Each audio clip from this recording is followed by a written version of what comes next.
Sorry about that. All right, guys. Welcome back to the channel. My mic was still muted. It happens sometimes. But yes, welcome back to the channel. Welcome if you're new. Appreciate you guys joining me today. Thank you for waiting, as always, for the intro to finish up. Hope everybody is doing well on this Sunday. Gotta keep the train rolling here. Always gotta do a Sunday stream. Got my coffee. Unknown is asking, new chair. Yeah, I've had this chair for a little bit now. It's been a couple days. But I know that for some people, maybe they can only tune in on the Sunday streams. But yes, we have a new chair.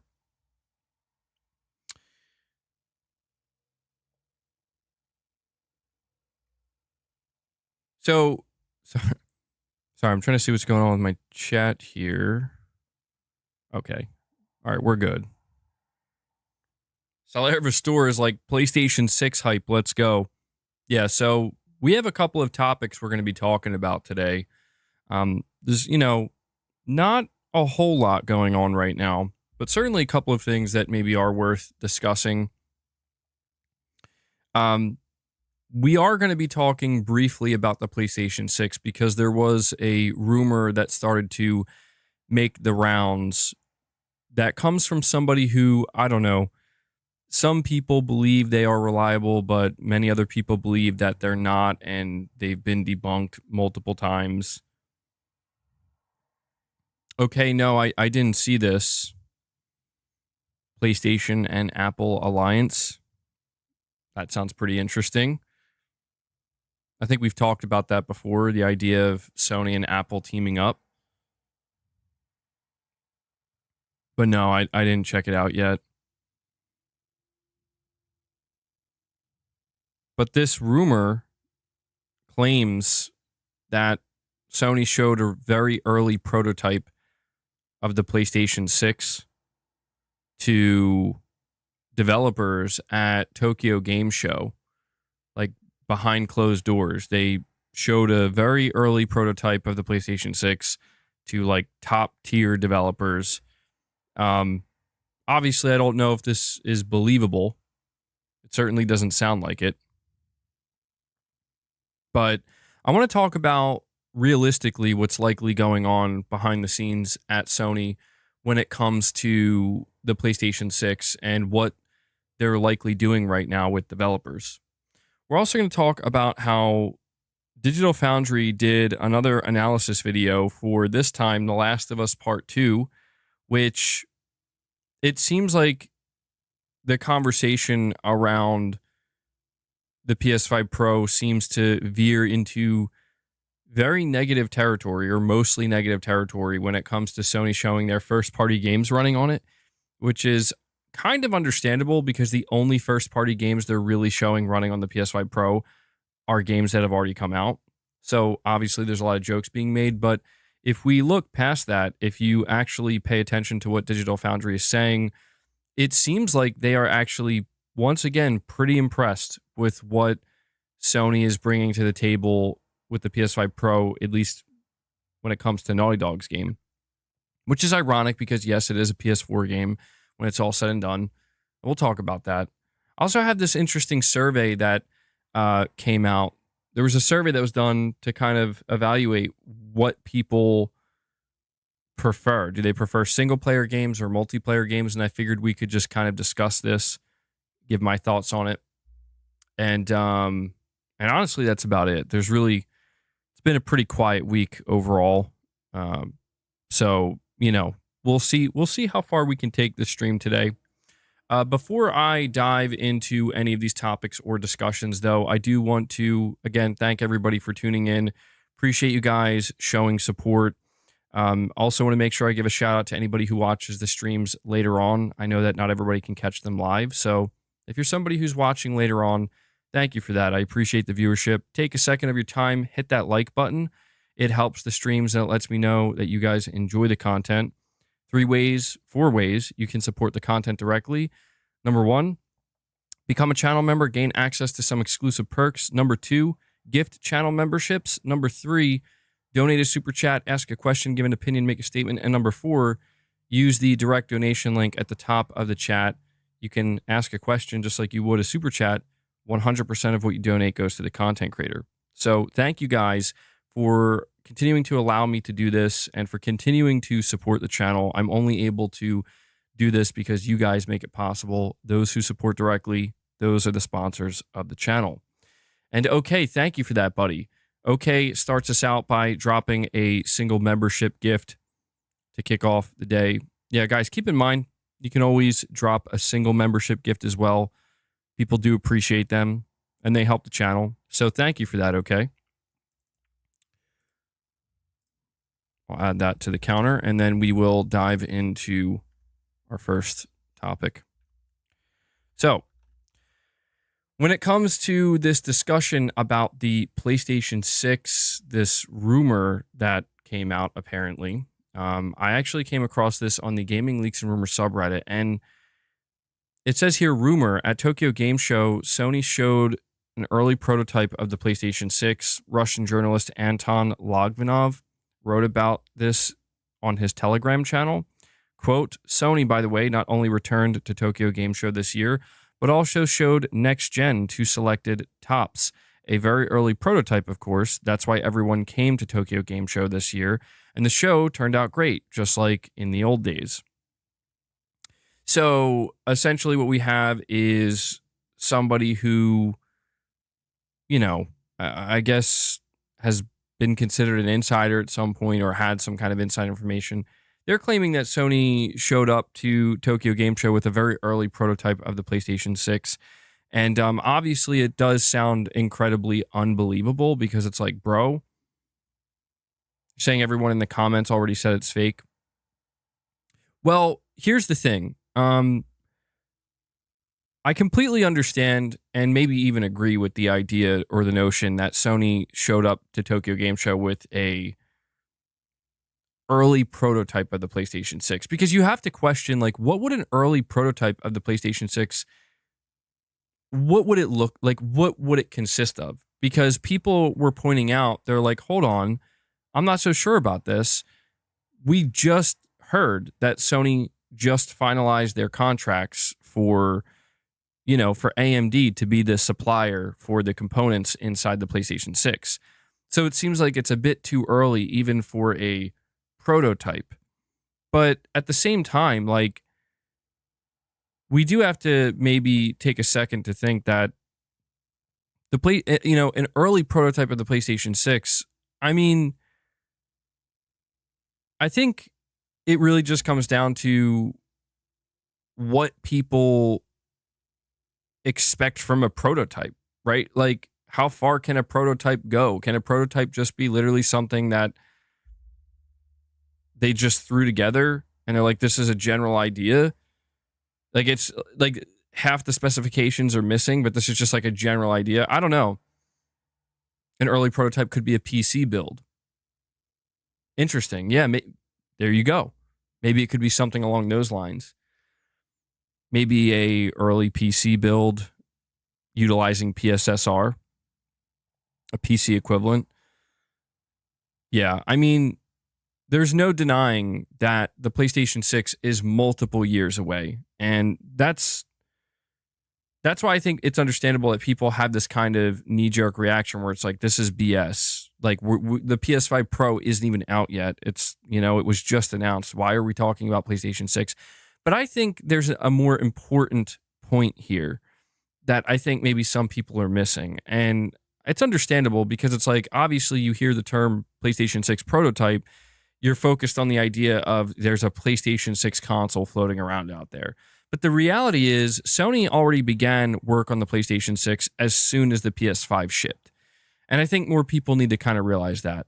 As soon as a next-gen console ships, on to the next one. They're already in the planning stages of, you know, trying to map out what the PlayStation 6 is going to be. So the PlayStation 6 has already been in development, technically, since pretty much 2021.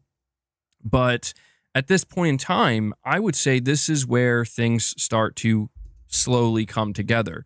Where the bigger point that I think we should focus on here is that Sony was very likely at Tokyo Game Show, Mark Cerny, probably at Tokyo Game Show. You know, their engineering team probably at Tokyo Game Show, trying to go around and talk to developers and really gain some insight into what do developers expect from our next gen console? What do they want from our next gen console? What should we be focused on for our next gen console? This is the type of insight that Mark Cerny has been trying to gain with each next generation PlayStation console. The PS4, this is where Mark Cerny came out and said, look, we basically went around to as many developers, you know, a lot of AAA development teams, but also smaller ones, and asking them, like, what do you want us to focus on with the PlayStation 4? And then they continued that with the PlayStation 5. And obviously,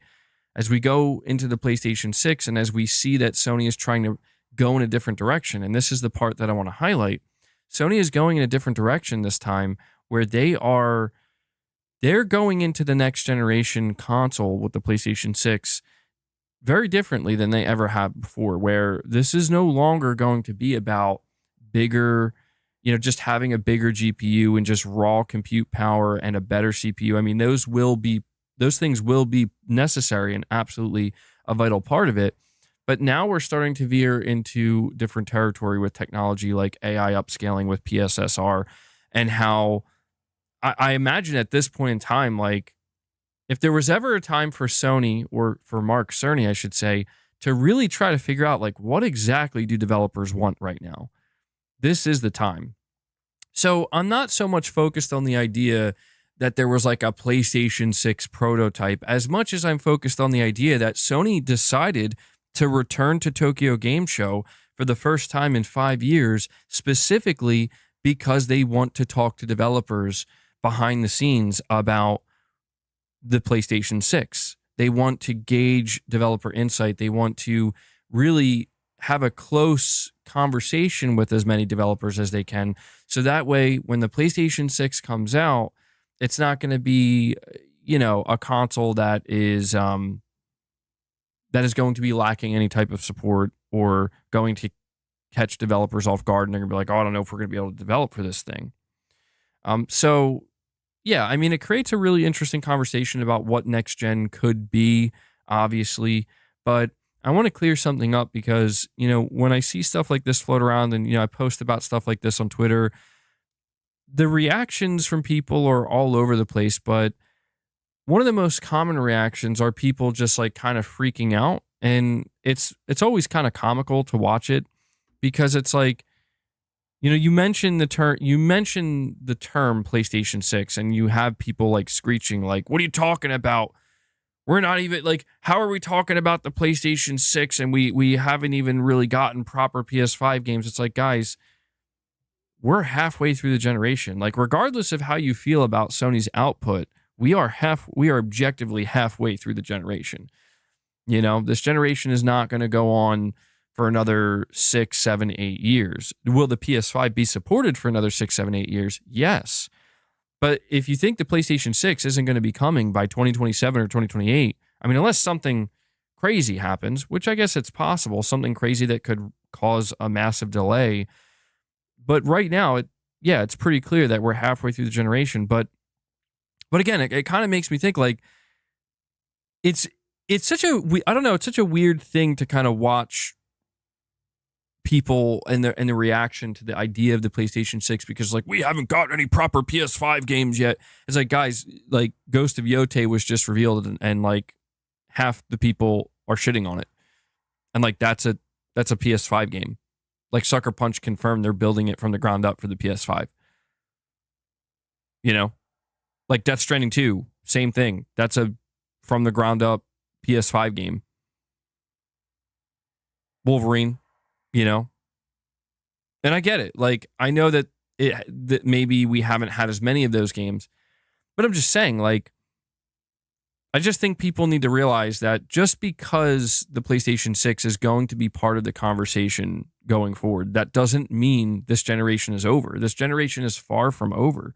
We have, at the very minimum, 3 full years, possibly even 4 years. And that's a long time, dude. You're going to get a lot of games coming out. Yeah, that's what I was thinking too, Henry 3K. I was like, what could realistically truly delay the next generation? It's like, yep, that could do it. So who knows what's going to happen? Sony talking to devs about PS6 is the reason why games are not coming to Xbox. Microsoft isn't making the effort to attract developers to their console.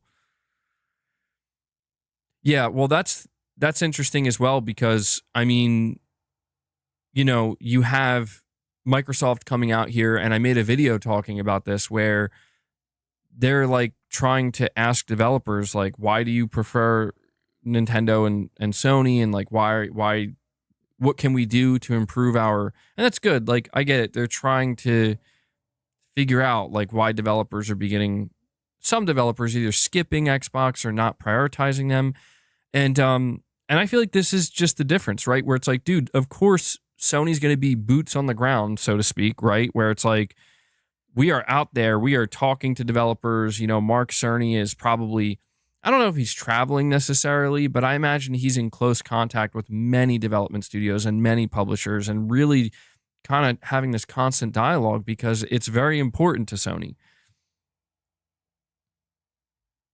Wes, you're saying the amount of hate in the comments on your new video is staggering, MBG. Why is everybody so mad anytime Sony does anything at all?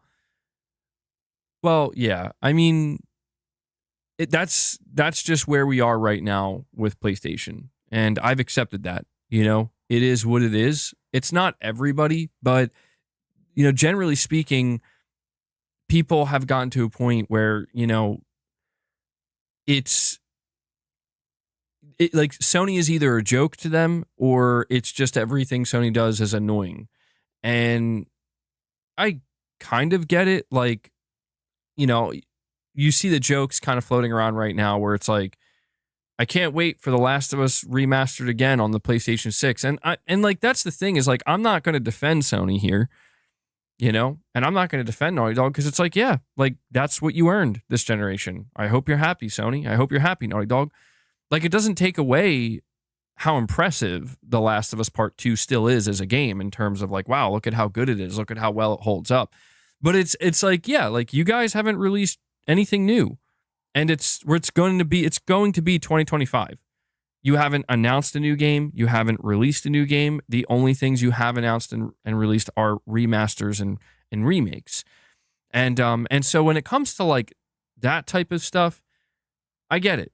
And also, yeah, we're seeing things like Until Dawn remake, Horizon Zero Dawn remastered. Like, Sony has earned the reputation. Do I agree with the things that people say necessarily in the way that they say them? Not all the time. No, I think people are a bit hyperbolic about it, where I get it. Like, it's easy to kind of dunk on Sony where it's like, boo, Sony, you suck. Remake Station 5, and just completely ignore any new games that we've gotten this year or in years 2023, 2 and 1. I get it. It's easy to do that. It's easy to ignore the stuff that we did get that is new and just focus on the things that people would consider either too much or, you know, Sony taking it too far. I get it. But that's where I'm just saying, it's like, it's not my job to change that conversation. You know, if that's how people feel about PlayStation and Sony, Sony's PR team, Sony's marketing team, you going to do something about it? I mean, that's your choice. If they don't care, whatever, you know? Okay, you're saying MBG in Red Gaming Tech's new video, he suggested that the PlayStation 6 will have a Vita and PSVR 3 using the same tech and work with Apple. Could be worth a watch. Yeah, maybe I'll consider checking that out. Is it okay? Can you verify this for me? Is that speculation on his part, or is he claiming that he's getting that information from a source? Because if it's speculation, I mean, I think it's pretty good speculation. If it's from a source, that definitely makes things more interesting. I mean, we did hear the rumors about like a like a next gen handheld apparently shipping with, or like kind of releasing alongside the PlayStation 6 potentially. That's definitely interesting.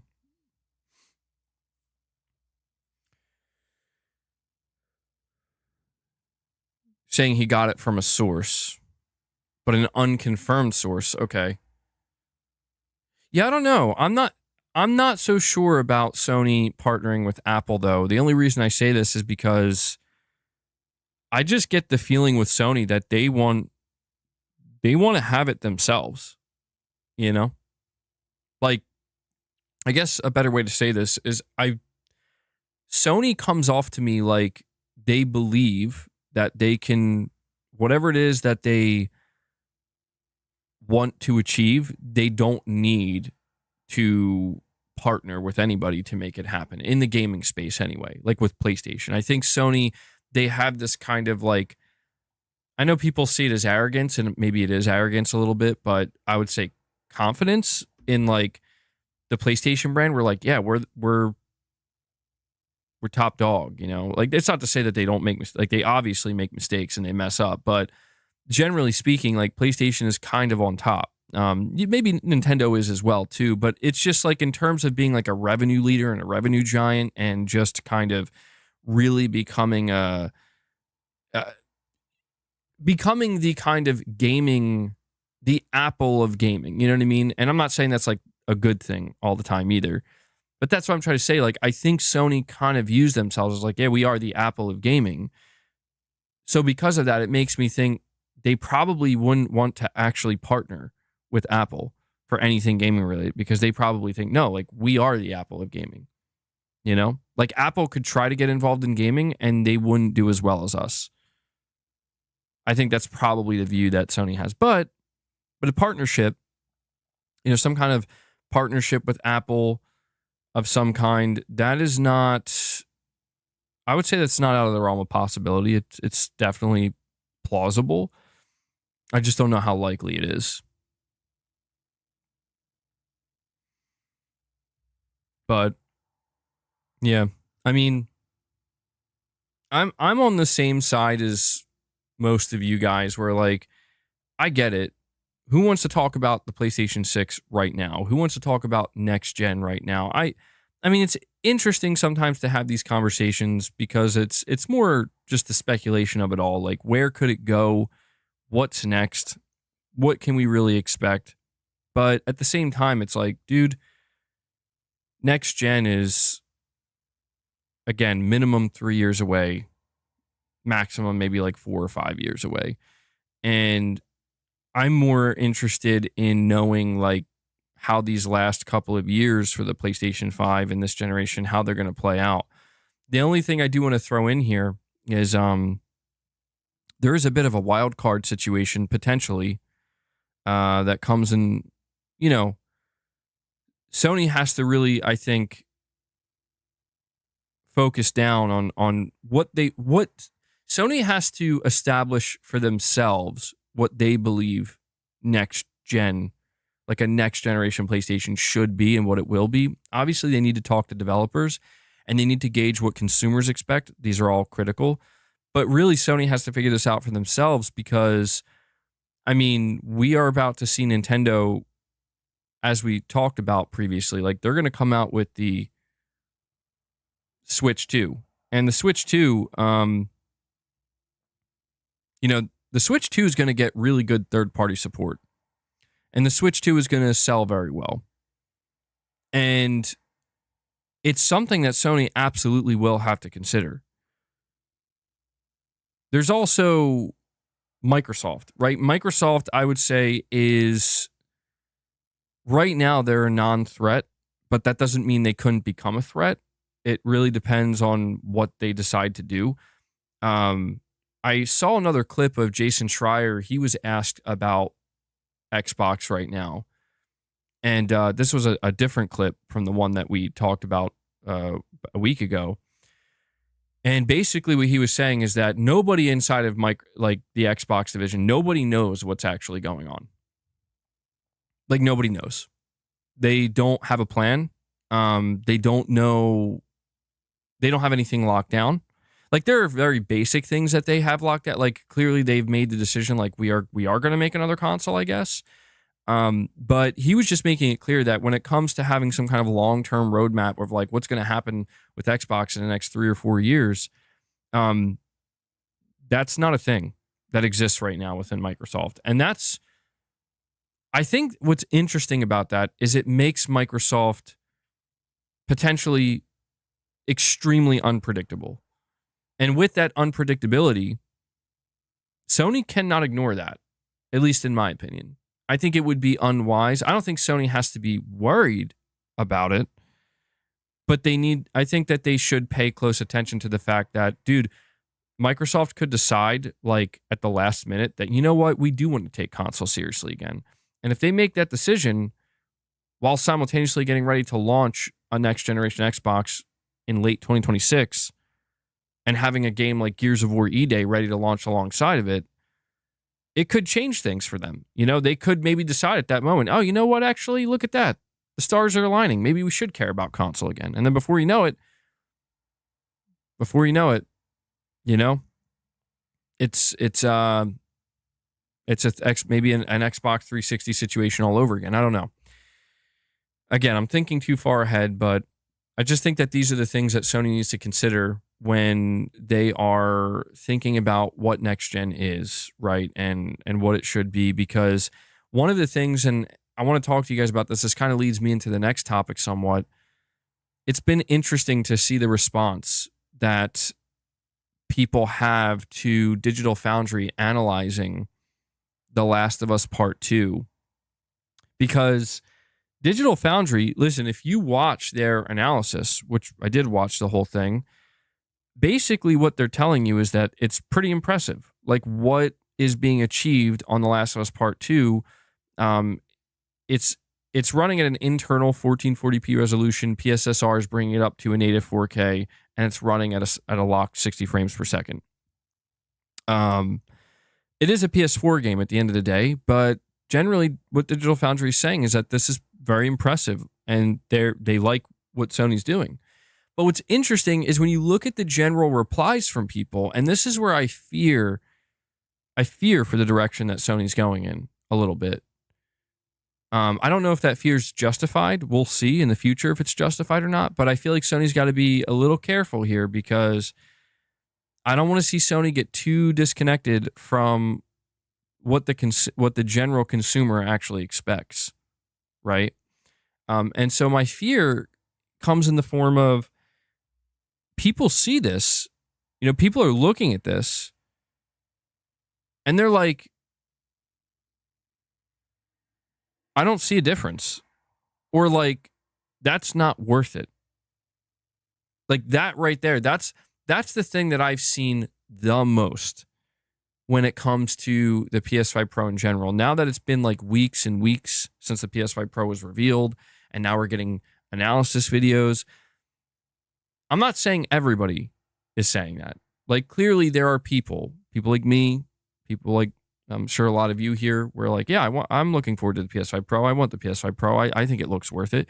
But more generally speaking, the technology that we're seeing here, like the improvements that we are seeing, like I've seen these images of The Last of Us Part 2 floating around where there was this one close-up of Abby's face, and one was of the PS5 running in performance mode, and then the same exact image in the PS5 Pro. And the difference to me was very noticeable in that, like, okay, the PS5 Pro image is like extremely crisp and very sharp, and every minute detail is bleeding through. And if you look at the performance, it doesn't look bad, but it's much blurrier, and you're missing a lot of detail. So for me, when I saw that, I'm like, yeah, I can very easily see that difference. But in seeing what people have to say, I'm not saying, again, like this is the best way to gauge it. We have to see the sales. We have to see the data. But before we get that data, prior to, you know, having access to that data, what people are saying is like, bro, like, yeah, that difference is like, seems hardly worth it to me. And that's interesting, because I really wonder, like, this is, I think, the challenge that Sony's really going to face potentially with the PlayStation 6. Like, the challenge that they're facing with the Pro right now might be what they face with the PlayStation 6, where it's like, I mean, they have a couple of years, obviously, right? They can improve PSSR. You know, there are undoubtedly developers working on PlayStation 6 games right now that we'll eventually see. But yeah, the idea of the diminishing returns where it's like, yeah, you can see a difference, you can see an improvement, but how much, like, how consequential are people really going to view this as? Like, are people really going to see this as like, oh, hell yeah? Because, like, I mean, for an enthusiast like me, right? You show me that picture of like, wow, I can literally see every pore on Abby's face right now, compared to the performance mode, where the performance mode, again, it looks fine, but it's like it's missing a lot more detail. For me, it's like, yeah, that's cool. I'll upgrade for that, sure. But at the same time, when I see people are like, nah, I'm good. Like, I'm like the less detailed image looks perfectly fine to me. See, that to me is where it's like, yeah, I don't know. This is quite the conundrum, I think, that I guess I'll say Sony for right now finds themselves in. Michael Lynch, thank you for the super chat, buddy. You're saying just a bunch of jealous Xbox guys. PS5 Pro is about to leave Xbox in the dust, performance-wise. Quit buying into Phil Spencer's PR and go get a PS5. I definitely do see some of that. I'll be honest, man. Like, I don't even pay attention to like the Xbox fan base anymore. Like the ones that are, I guess, kind of like the ones that are more vocal and active on the internet. I don't pay attention to them anymore because, like, yeah, they're totally in denial and living.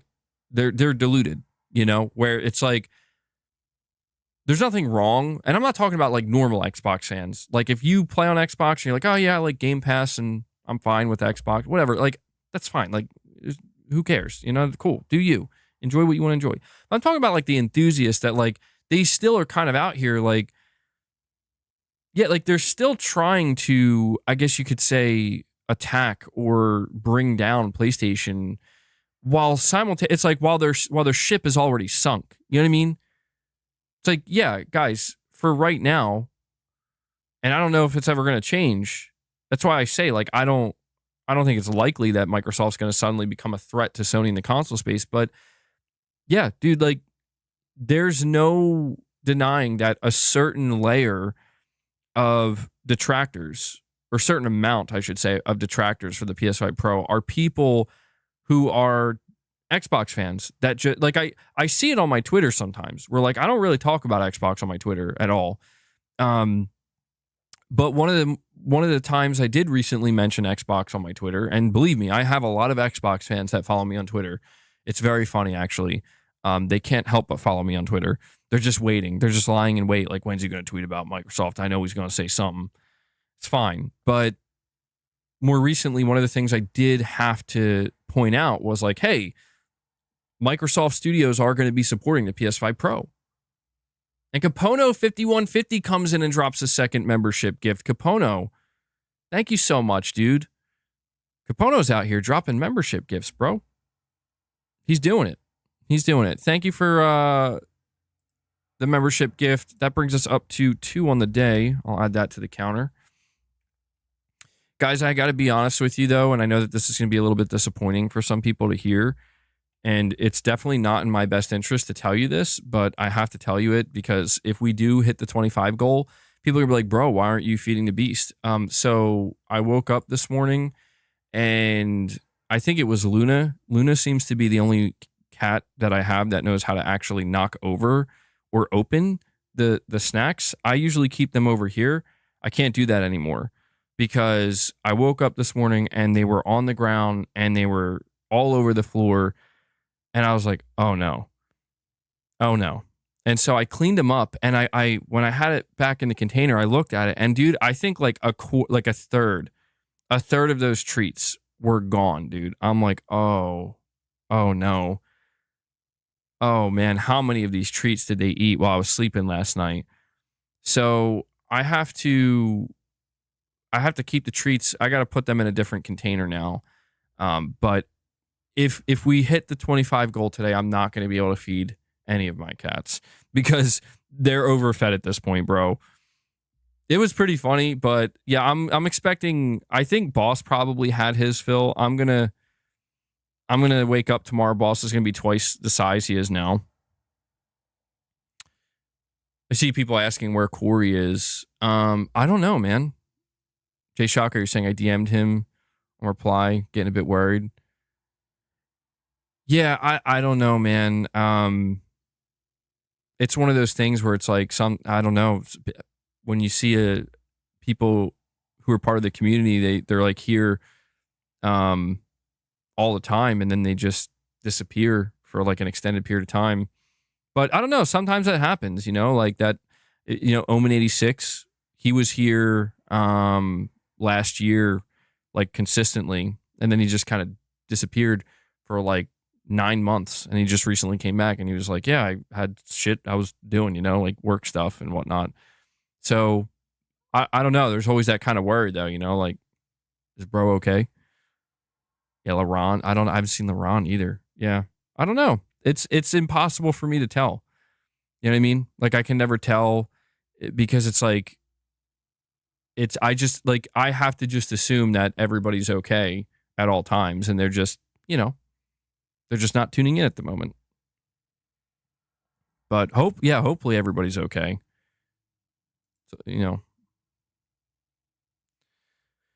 But we have a super chat from OK Kapapa. He says, actually, the PS5 Pro is challenging $2,000 PCs, and it will deliver 4K 60 just like Sony promised. This is what we asked for. I am hyped.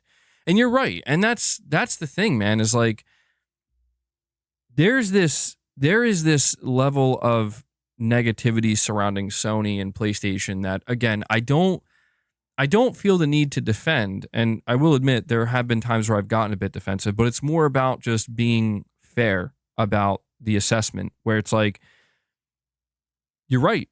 I saw somebody leave a reply, and I thought this was kind of comical, a little bit comical, where the reply that they left was like, LOL, why would I pay $700 for 30 more frames and a better looking resolution, or like for a better resolution with 30 more frames? And I'm like,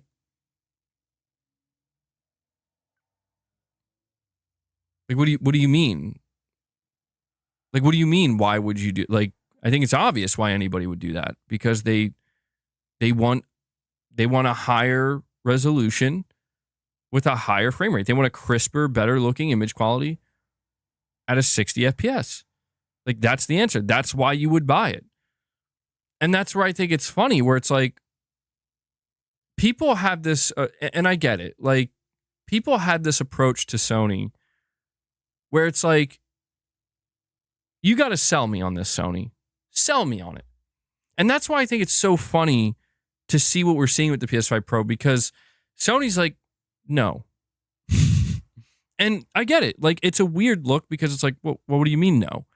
Don't you want my money? And of course Sony wants your money, but in the case of the PS5 Pro, I'm pretty sure Sony's just like, it's not urgent. Like, if you want it, sure. Like, that's why I try to always explain to people, like, Sony saved the energy for the PlayStation 6. That's what I'm trying to tell people. Like, save the energy for the PlayStation 6, because Sony absolutely will want to sell you a PlayStation 6. Sony will care if Sony got the response to the PlayStation 6 that they're getting to the PS5 Pro right now, they would be shitting bricks. Because it would be like, whoa, I think we may have killed any chance of this generation being successful. And that's why I just think it's like, right now, again, it's okay, I think, to express your consternation towards a console like the PS5 Pro, but I don't know, man. I don't know. I just think some people, they still really haven't gotten the message that, like, if you see these comparisons and your first thought is, I don't really see a difference, then this console's not for you. I'm not saying that means the PlayStation 6 won't be for you, but I don't know. That's why I mentioned a couple moments ago, like, I really wonder how Sony's going to sell people on the PlayStation 6, because enthusiasts like us will be excited for it. But more generally speaking, I'm not sure. I feel like there's a tough challenge ahead. Kyle Say Stuff, you're saying I've been following you since 2020 and the launch of the PS5. My name was How to Speedrun back then. Time truly flies, and I'll see you on the PlayStation 6. Absolutely. Kyle Say Stuff. Good stuff, man. Good stuff. Kyle saying good stuff. Dude, the 2020 launch of the PS5 was nuts. And yeah, time does fly. That's why we have to try our best to enjoy, to enjoy what we can. Because, man, they say life is short, and I feel like it's true. Where's the time go? But yeah, dude, it feels like 2020 was just yesterday and building up to the launch of the PS5. And I kind of, now that you mention it, Kyle, and I want to ask you guys this, I had this thought.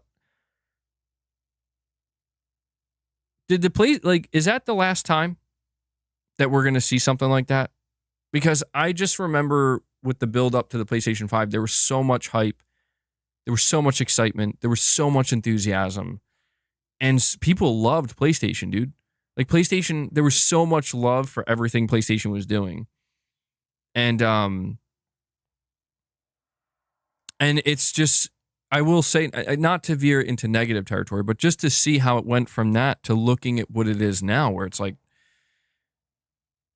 that love is lost, bro. Like, not for everybody, but just like, this was not the way people were. This was not the reputation that Sony had in 2020. And it feels like, I don't know, you just got to wonder, like, if Sony's going to be able to get back to that, if they have any intention of getting back to that, because I think they'll be fine if they don't. Like, I think that there's always going to be that core fan base that, I don't want to say will just support whatever they do, because it's not that. It's just that if Sony begins to, spread the field a little bit, and they're not so concerned about just building the hype all the time and focusing on one, vertical slice, it just, I don't know. It's something, it's interesting. It's interesting to see that things have really kind of, in the last 4 years, because even though time does fly, and it really did,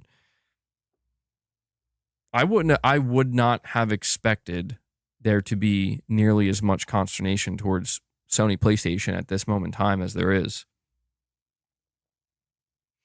Saying that level of hype will be reserved for when the tech allows for some form of gaming leap that is immediately apparent to the general consumer. Yeah, I do wonder if that's really what we're kind of seeing at play, because I do remember that at the beginning of the PlayStation 5 generation, there were still quite a few people. I mean, I was talking about how hyped everybody was, but there were still people that were like, I don't know, man. These just look like kind of slightly better PS4 games. And ironically, like, that's kind of what's biting Sony in the ass right now. You know what I mean?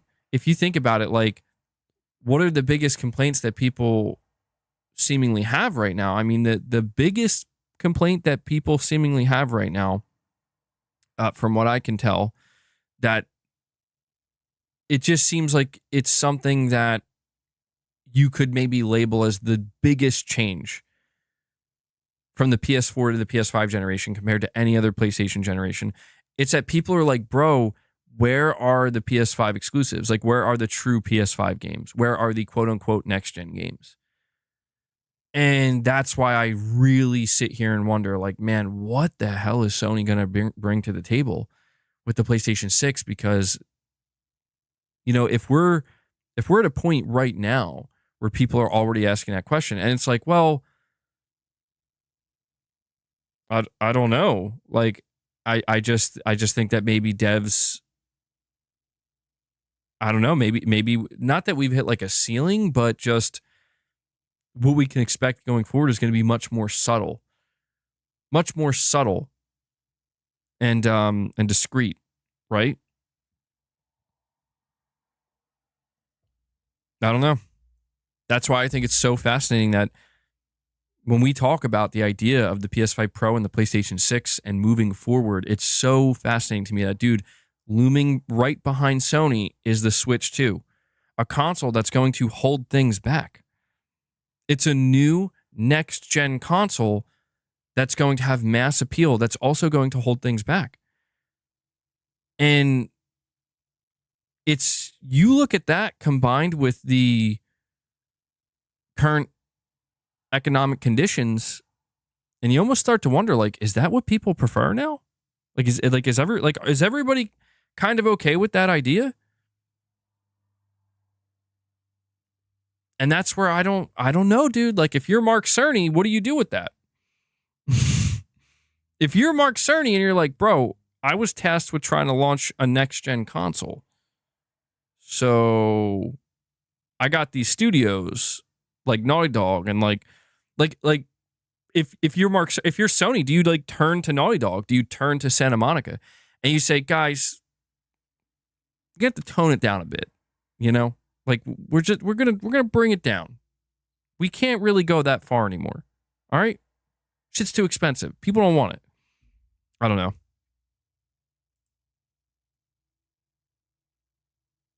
Kyle Say Stuff with another super chat. Thank you so much, buddy. You're saying it really depends on how they did it. The PS3 was bad, but the PS4 launch was so good. All is forgiven. Regarding the PS5 Pro comparison, so many people watch it on phone or on Twitter with heavy compression. That's true too. Yeah, that's why I'm actually really excited to get the console in my hands and hook it up to my screen, because it's like, I know that what I end up seeing is going to be even better than what I'm watching. Even when you're watching it at 4K on YouTube, there's still a layer of compression, and it can't compare to the native thing. And so, yeah, I mean, the idea of all is forgiven, I think Sony could turn it around this generation, but I don't know, man. My hope in when I say turn it around, I'm not saying they're doing bad. I just mean, like, again, winning people over and just making it so that essentially what I'm trying to get at here is PlayStation has now become divisive. And that, to me, is what's depressing, because that's not where we started. If you go back to 2019 to 2020 to 2021, PlayStation was not divisive, dude. People were like, I don't want to say there were detractors. There were people who didn't like it, but it's truly gotten to a point where it's like, I don't know, man, it feels kind of split right down the middle, where if you want to talk about the PS5 Pro, it's going to be divisive. It's going to be polarizing. If you want to talk about Ghost of Yotei, it's for some reason it's going to be polarizing. If you want to talk about Horizon Zero Dawn Remastered, I think it's obvious, like, yeah, that's going to be polarizing. If you want to talk about Death Stranding 2, even Death Stranding 2, it depresses me to see that, like, dude, people, again, I don't know how much of this is representative of the end result, right? I don't know if the end result, for all I know, Death Stranding 2 is going to sell crazy good. And it's like, oh, but right now, like, generally speaking, there doesn't seem to be much hype at all for it, or very little. Like, I know, like, there are people here, right? Like, I'll tell you guys, like, man, I'm hyped for Death Stranding 2. And if I seek that out on the internet, I can find, like, groups of people, like smaller groups of people that are excited for it. But it's just one of these things where it's like, I don't know, man. For whatever reason, and again, maybe it extends well beyond just PlayStation. Like, it's not isolated to PlayStation, but for whatever reason, it just seems like there's always some kind of polarization with PlayStation anymore. Even looking at Silent Hill 2 Remake, dude. Like, it's getting really good review scores. Bloober Team did it. Most people who are interested in the game seemingly seem to be interested in it, but yet there's this layer of polarization, and it's like, okay, well, what polarizes you about Silent Hill 2? Well, take your pick. Oh, Sony money had it. Okay. Well, Bloober Team made that one chick look kind of ugly, even though if you actually compare it to the original, it's funny because if you actually compare it to the original concept art. It actually looks closer to the original concept art, but it's like, oh, okay. Or, lastly, it's like, oh, nothing can ever reach the heights, nothing can ever capture the essence of the original. It's like, or, we could add a fourth one there. I'm tired of remakes and remasters. And it's like, that's what I mean, dude. It's just, there's no winning anymore, where there's just so, I fear that negativity and pessimism has truly just taken over, man, where it's like, holy shit, dude. Like we've really gotten to this point where Silent Hill 2 looks utterly incredible, and a remake that really seemingly has done, I don't say the impossible, but done what seemed to be they overcame a very difficult challenge, and they did it. And it's like, no, that doesn't matter, because here's 4 reasons why we got to be negative towards it. And it's just like, all right, that's what I don't get, is it's just like, I feel like there's such a disconnect where if you told me at the beginning of the PS5 generation, like, hey, bro, listen, 4 years from now, you're going to get a Silent Hill 2 remake. I'm not going to say who's doing it, because if I say who's doing it, you're going to automatically believe it's going to be bad. But you're going to get a Silent Hill 2 remake. It's going to get it's going to be like a 8 to 9 out of 10. It's going to be on like the level of Resident Evil 2 remake. It's going to look like one of the best visually stunning games ever. It's going to be a PS5 exclusive. I would be losing my mind. I'd be like, are you fucking serious? That sounds incredible. That sounds amazing. And I don't know. I mean, it's still how I feel, but it's interesting that it's like, I don't know. I guess my expectation for what people expect, I guess, is kind of what I feel disconnected from, if that makes sense. We have a Chris Brown. He says, rewatched your 2020 showcase. We were so optimistic. Yeah, that was a crazy showcase, dude.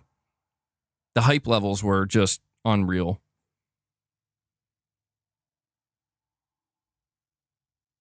If it bleeds, it leads. Negativity just fosters more clicks and views. It's a game that every media outlet has played for years. Don't let it get to you. Focus on the positive.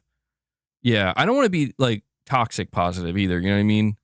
But I think my greatest weakness, if I had to say, just kind of analyzing myself here for a moment, I think my greatest weakness is I do have too high of a tolerance for seeing the other side, if you will. Like, it's good to be open-minded, and I think it's very important to hear out different opinions, obviously, and to like hear what the other side has to say. But then I think it gets to a point where it's like, once what I'm hearing becomes like overwhelming, that's when I think I start to kind of get like, whoa, hold on. It starts to make me question, like, wait, should I am I wrong about this? And it's like, well, dude, it's kind of subjective. Like, if you're excited for something and you're not feeling bad about it and you're totally fine with it, at that point, it's like, I got to disconnect like how I feel personally, like how my personal feelings are compared to, well, what does it seem like the majority have to say about it? And that's why I think it's I think like something like the Horizon Zero Dawn remaster is a good example, where it's like, I definitely agree with the majority that I don't think this was necessary, but anything outside of that, like when it comes to the negativity where like people are seemingly upset about it, it's like, I'm not upset about it. Like, it's inconsequential, like Nixus did it, and there's a $10 upgrade if you want it. Again, I agree. It seemed unnecessary. I don't think that should have been, like, I wouldn't consider it at the top of the priority list, but like, like I don't know. That's not what's going to make me kind of rage at Sony. Yeah, I don't know. But it's kind of like what Kyle Say Stuff said, right? Where all it takes is just a couple of boom, boom, boom, like 1, 2, 3, just 3 shots, 3 good shots in a row. Sony lands those shots, all is forgiven. That is how this works. but when that will happen, Okay, you're saying current graphics, but deep AI, NPC story, etc. creation. Yeah, and I think that is the direction we're going in when it comes to like how Sony and Microsoft will sell people on next gen. But I guess the question at that point is like, how impressed will people be by that? Because I feel like you could tell like Sony's really trying to like be like AI upscaling, guys. And that's what's, I would say, like, you know, people say, well, how come people have no problem, paying hundreds of dollars to upgrade their new GPUs that also offer more advanced AI upscaling like DLSS and whatnot, and whatever. And it's like, well, yeah, I mean, it does seem a little bit unfair that, this is something that has existed for some time now, and people in the enthusiast PC space have had no problem, like, kind of rah-rahing it. And now that it's like Sony, it's like, bro, what is this garbage? What are you doing? Why are you ripping people off? And it's like, I think that's just kind of the nature of the beast, where we are seeing a transition. We are seeing there is a level of double standard happening here, but I think it's the way people have been conditioned, where it's like, wait, no, this is a console. Like Sony, the next console I should see from you is a next gen console with a massive, like, whoa, holy shit, look at how far we jumped forward. But that's where, again, I think this is where we're seeing the shift happen in real time in front of us, where it's like, yeah, those days are kind of gone. I mean, I say that, but who knows what the PlayStation 6 will bring. But it just seems like, generally speaking, the big jump and leap forward, kind of like what OK is saying here, it's going to come in a different package than what people are expecting. Well, I guess it depends. If you're paying attention, you'll know what to expect. If you're not paying attention, if you're the more casual, and see that right there is where I'm very curious to see how Sony handles the marketing, bro, because I told you guys, do you remember the conversations I had with you where I was like, I'm really interested to see how Sony markets the PlayStation 5 Pro, because my fear is that they're going to struggle to market it. And my fear is that the Pro is going to end up being a divisive, polarizing mid-gen refresh, and it doesn't have to be that. And here we are. And you could argue we are here because there is a real, genuine struggle where it's like, okay, marketing team, here's what you have to work with. And I'm not going to lie, like, maybe I could do a better job marketing the PS5 Pro if I really sat down and thought about it, but it is a struggle, because it's like, you want to sell this thing, but you don't want to undermine the PS5. And so that's the real question I think we need to ask ourselves when it comes to the PlayStation 6 is, how aggressive is Sony willing to get to undermine the PS5? Think about that for a moment. Think about it. Because if Sony really wants to, they could take a kind of, it would, again, it's a double-edged sword, because it's like you might end up hurting yourself, but the more aggressively you undermine your last-gen console, the more you kind of stomp down your own console, the easier it's going to be to kind of convince people, like, and this is why you want the PlayStation 6. But that's going to be so hard, because it's like, bro, Sony knows that everybody's going to be supporting the PS5 for years to come, including you, Sony. So they're in a really tricky space right now.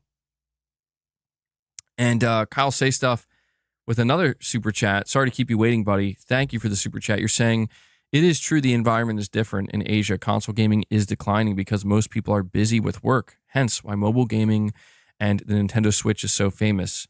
Also, addicted to short content. People were addicted to shorts content more than ever. Yep. The attention spans, bro.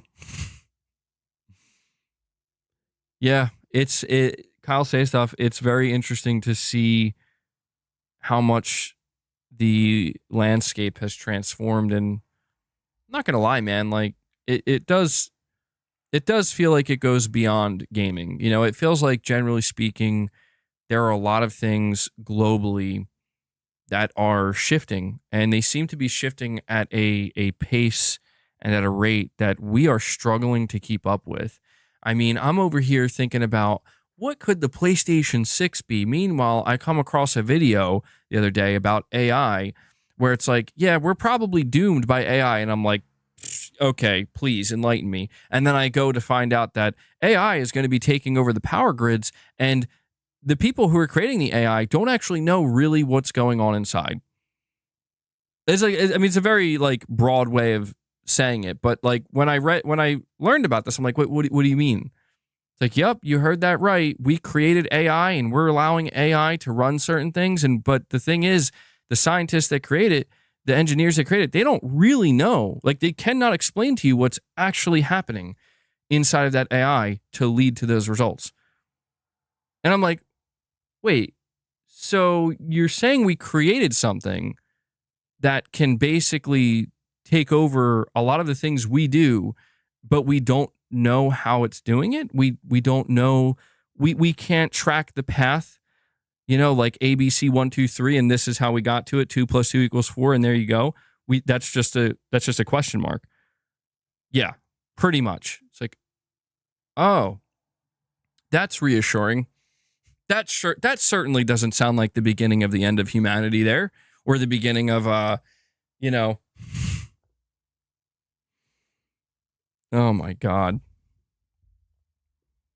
That's what's funny to me, is that like I want to focus down on just gaming stuff and pay attention to this. But when I look at some of the stuff that's going on, like on the outside, right? And I'm just like, what the hell? So this idea of like consoles, you're talking about next gen consoles, talking about next gen gaming. I mean, I don't know, dude. I just saw that. Sony announced a Fortnite DualSense, but then I just saw that there's like Crocs. There's like Fortnite Crocs that are being marketed, and I'm just like, am I out of touch? Like, it really made me like feel like, man, skippy toilet and stuff, and I'm like, what's going on? Like, I know I'm getting older, but what the hell is going on out here, bro? Damn kids these days. So I'm just like, I think this is just why I'm not saying you're not out of touch. It's just your demographic. It's hard I will say, it feels like it's hard to keep up, and I'm trying to keep up, but what's ironic about it is that the thing I'm trying to keep up with, everybody's like basically saying like, bro, this is on its way out. I'm like, no, that can't be true. I don't believe that. There's a little glimpse into my psyche right there. Yeah, I saw a picture pop up on Twitter. It was I don't know if it was real, dude. I'll never know. Was that an AI generated tweet, or is that real? But it looked like somebody walked into a Walmart and took a picture. And you know how they have like those big crates of like items, and they have like the pricing on top, and it was like a skibbity toilet toy, I guess. It was literally a toilet. It was like, this big or whatever, and it was like $45. And I'm like,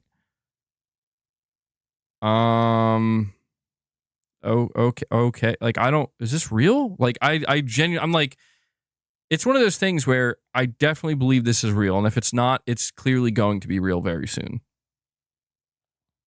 I know it's like off topic, but in a way, I guess it's just, in a way, it is kind of relevant to Sony in a sense, where it's like, yeah, dude, Sony also has to think about the younger generation. Sony, every decision they make is going to be in an effort to kind of like, how do we make sure that as the core audience that we've relied on as they get older, how do we get their kids into it? How do we get the younger generation into it? And it's kind of, it takes me back to the super chats I just read, where it's like, short content is, people are addicted to short content, short form content more than ever now. And I'm not going to pretend I don't consume any of that. I do, but generally speaking, I don't, right? I try to avoid it because it does feel like it rots my brain, right? Like, it feels like if I get sucked into that rabbit hole of you're just short video, it's, and then you just, and you get stuck in that loop. And then like when you get out of it, you're like, whoa, what just happened? Like how much time did I just lose? It's like, it's weird in a way that it's like the most immersive thing, but it also feels like it's destroying your brain at the same time. It's very strange. It's all about that dopamine, man. But in a way, Sony has to consider all this, right? Sony has to keep this in mind when they proceed forward, because it's like, I mean, let's face it, Sony wants to continue to be a global brand. They want to continue to be relevant. This is why we see a freaking Fortnite DualSense. I think that DualSense looks atrocious, by the way. Like, I have nothing against Fortnite, but it's like, have you seen that DualSense? It looks horrible. But I get it. I get it, man. Fortnite's still relevant. Fortnite's still the thing. Still the, you know. Cal Say Stuff, thank you for all the super chats, man. I do appreciate it. You're saying my little nephew was visiting my house the other day. He's 8, and he was asking me what a Blu-ray is. He got amazed that I told him to press the center button to pop it off. Makes me feel old, LOL. Yeah, that's crazy, dude.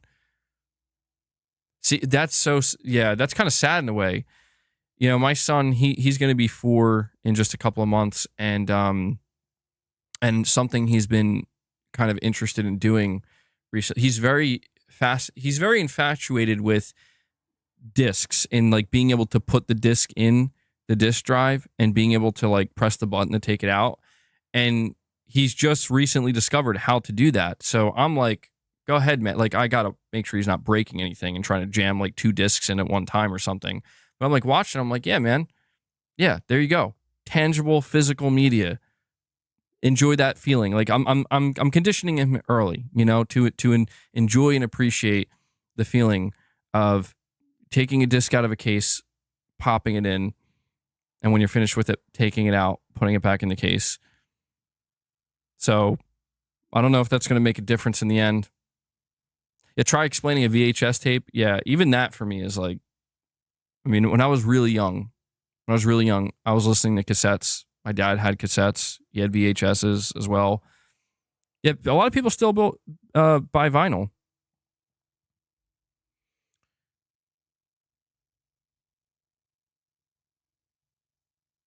That's a good question, Xbox is King. You're saying if Sony's already selling a disc drive separately, do you really think they're going to care about the disc drive next gen? I think they have to, dude, for the sake of backwards compatibility. Like, I think they're just going to be like, look, if you want the disc drive, it's an accessory now. Like, you can attach it.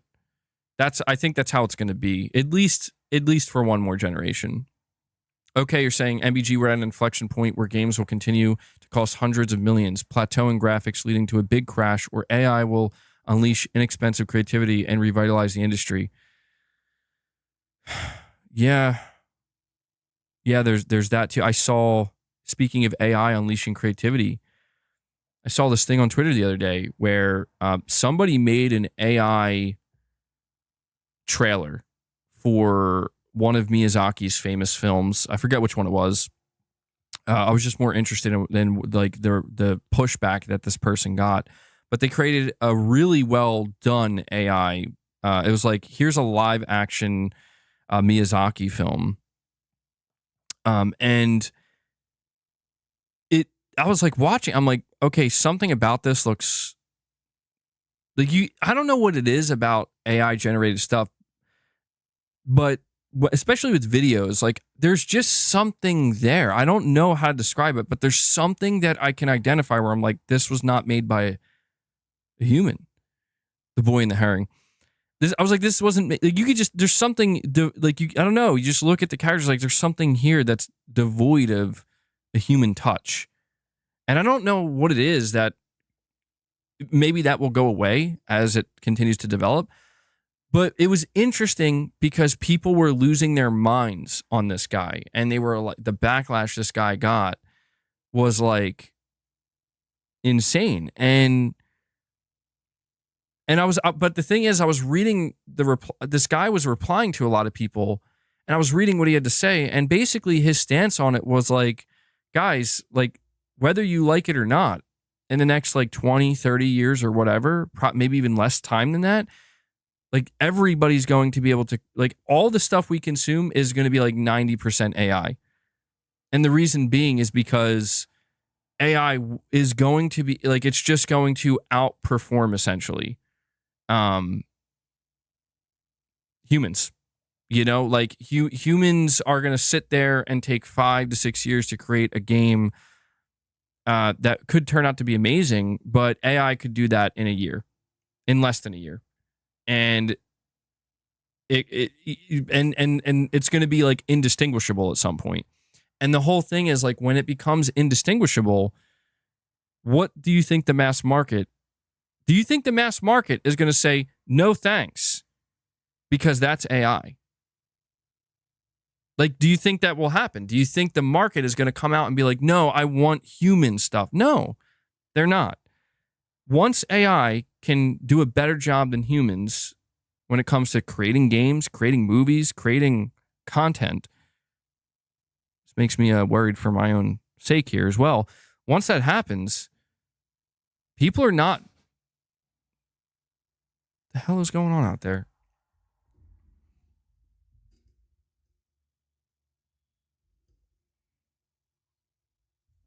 Sorry, my window's open. It sounded like something like crashed out there.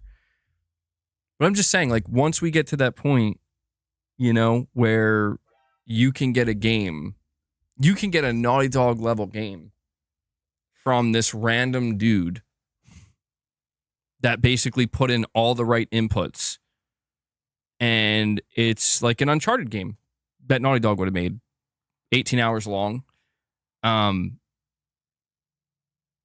Once Sony is able to do something like that, you know, like, I don't know. I mean, I don't know how. I mean, we are in an inflection point, and I don't think anybody really knows how this is all going to play out. And I think that a lot of people, understandably so, are trying to figure out like how do we lock that in now? How do we plan for that now? It's like you kind of can't. You just got to see what happens, and then you'll figure it out as you go. And that's kind of what's scary about it, you know? Chris Brown, you're saying AI to devs, I need your boots, your clothes, your motorcycle. Listen, if AI ever does take over, you know, and we basically become the pets of AI, we're basically like cats and dogs now. That's how they see us. I just hope that the voice of the AI is like Arnold, you know? That's what they decide on. An AI wife sounds wonderful.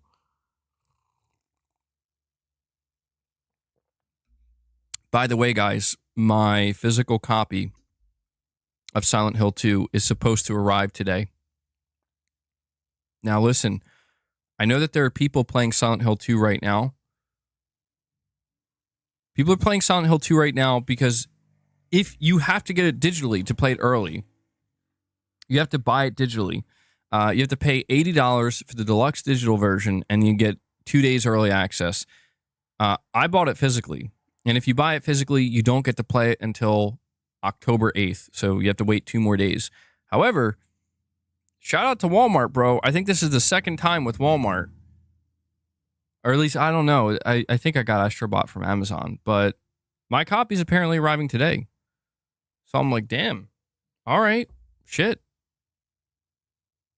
Physical copy 2 days early? Unless, you know, the tracker is wrong or whatever.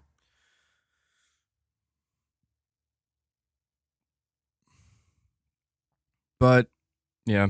I mean, there's a lot going on right now, and I don't think anybody knows where all the pieces are going to fall, where they're going to land. Silent Hill 2 stream. I don't know, man. That's a tough one because it's a very story driven game, and I don't know that I want to stream it yet.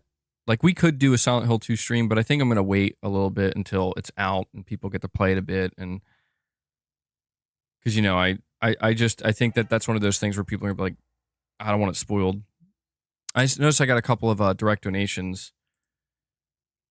Okay, you're saying this is why owning IP is so important to PlayStation and Microsoft in AI wars. Yeah. Yeah, that's true too. That's true too. Because like anything that people try to do with owned IP, you know, get annihilated, regardless of how good it is. Or gets taken, you know? Let me see. We have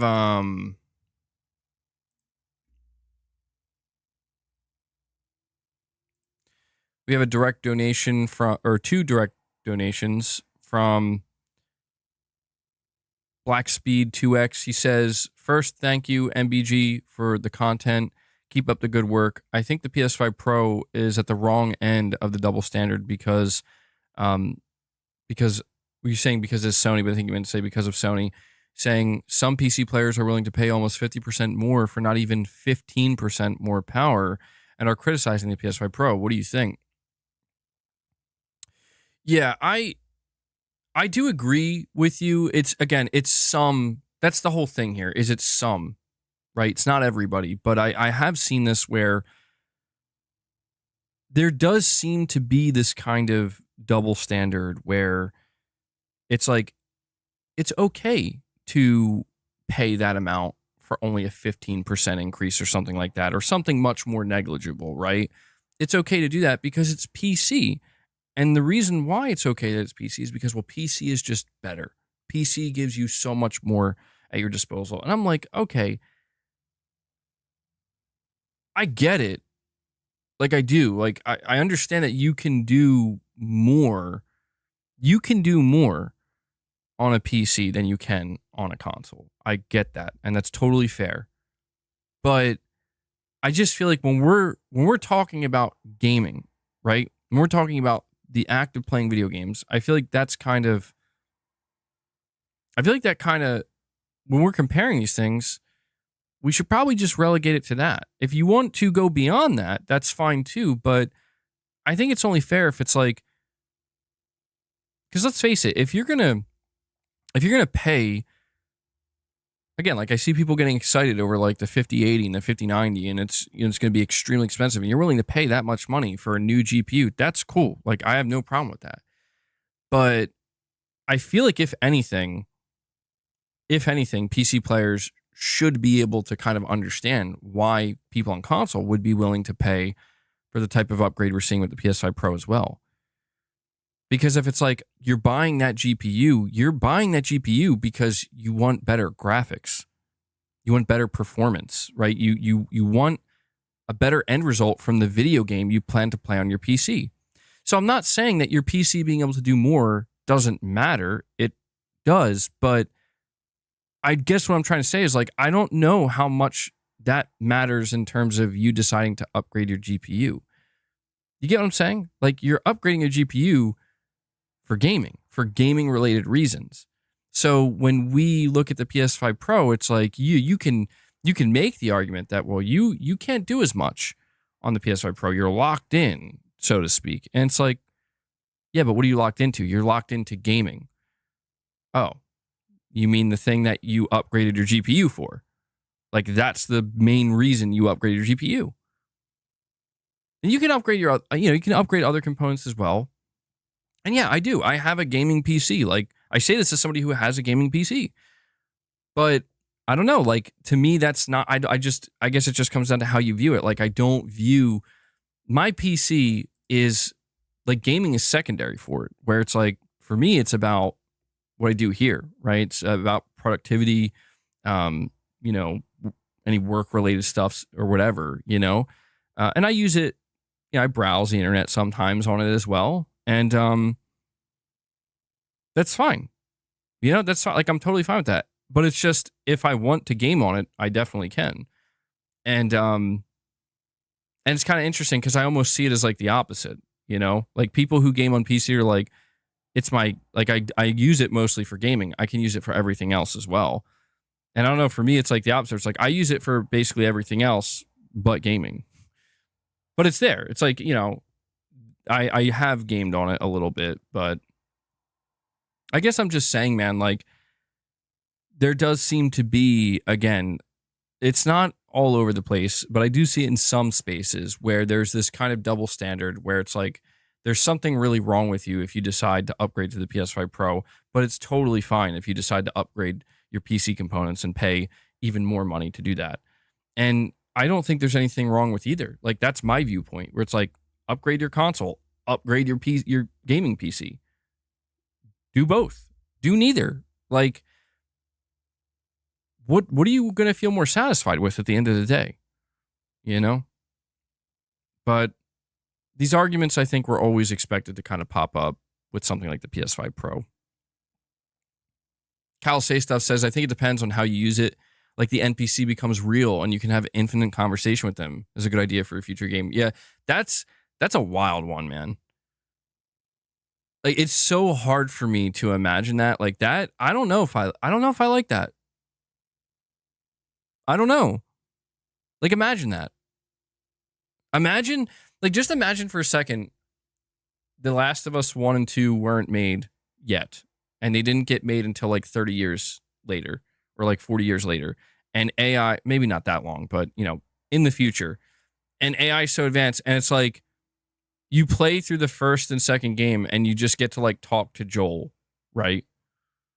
You get to talk to Joel. And it feels so like at that point, it feels so real. It's like, this character's real, dude. You know how I made the joke, like, he's real to me? It's like, no, for real, he's real to me. And then he dies the way he died. It's like, oh my God. Damn, bro. I don't know if I need that level of immersion. That sounds a bit much. Joel, personal AI assistant. But no, that's definitely the direction I think they're going to try to go in, Kyle. I think that they're going to try to add, like, I would say almost a disturbing level of like immersion and realism. I don't know if it's disturbing. I'd have to experience it firsthand. I could see it being an option in the future. You can turn it off, but like, I don't know. Thinking about how like, I mean, you think about just the way you interact with talking to NPCs right now. I'm like I'm like imagining playing a first person game where, you know, you like enter a room and there's a character that's talking to you, and once they're done saying what they say, like, you have basically a certain amount of time, like you can literally say something to them. See, I don't know though. That gets really messy though, because there has to be certain parameters. Because I was just thinking, like, imagine like GTA 7. You know, you walk into a room, or like maybe the next Cyberpunk game or whatever. You walk into like a room in a cutscene, and you know you're in first person. You sit down and you're looking at the character, and it's like maybe Keanu Reeves is on screen and he's talking to you, and he asks you a question. And you just say some ridiculous, like, you just basically scream and like say some, you know, you're like, yo, skibbity toilet or whatever.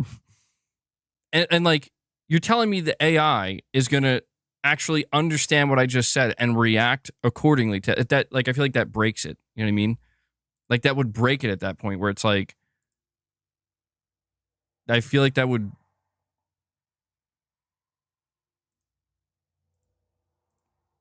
Are we good? Okay. It looked like my stream just died for a second there.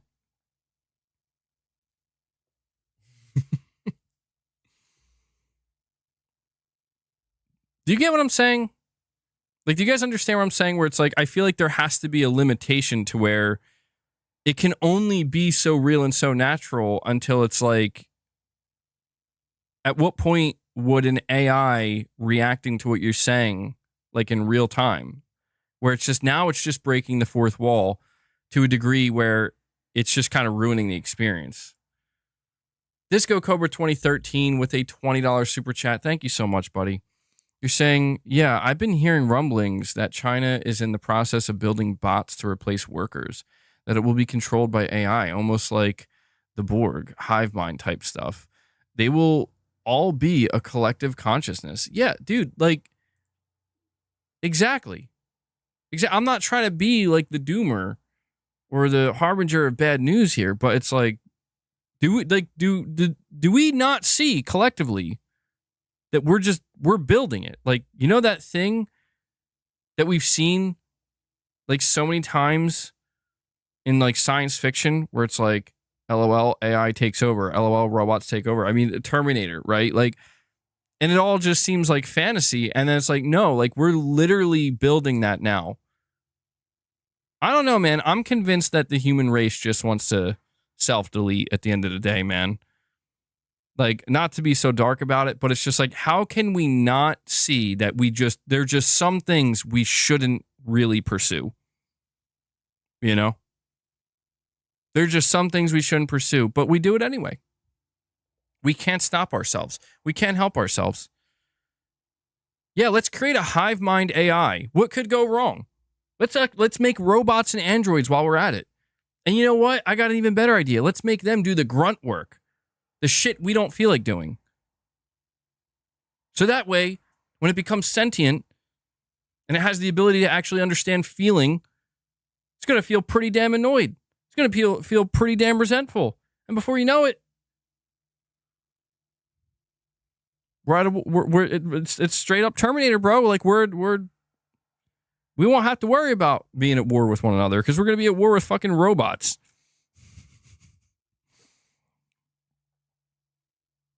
Yeah, I don't know, Disco Cobra. We're going to have to see what goes on. Oh, Richrod. Richrod with his direct donation. Richrod says, been a while. Dolt Eastwood Butterscotch blank liquor. I'm going to punch you in the face and laugh at you because you can't play Silent Hill 2, you ugly Xbot B-word. My God, Richrod. I'm gonna punch you in the face because you can't play Silent Hill 2. Console gang wars, right? With Richrod out here, man. Console gang wars, straight up gang violence. I don't know why. I just imagine Richrod like everything he's wearing, it's got PlayStation logos on it. You know, he's got like a bandana around his neck. It's got like a picture of Mark Cerny on it. You know. Oh man. Language, Richrod. Yeah, PlayStation underwear. He lives it, man. He lives it. Bro wakes up and chooses violence every day. Or just like bang, bang. There we go. Yeah, he's eating PlayStation pasta every meal of the day. He's constantly, like, he just has mass. Richrod is single-handedly keeping the facility that manufactures PlayStation pasta in business because he just has mass shipments imported over. So every meal he's got that PlayStation pasta.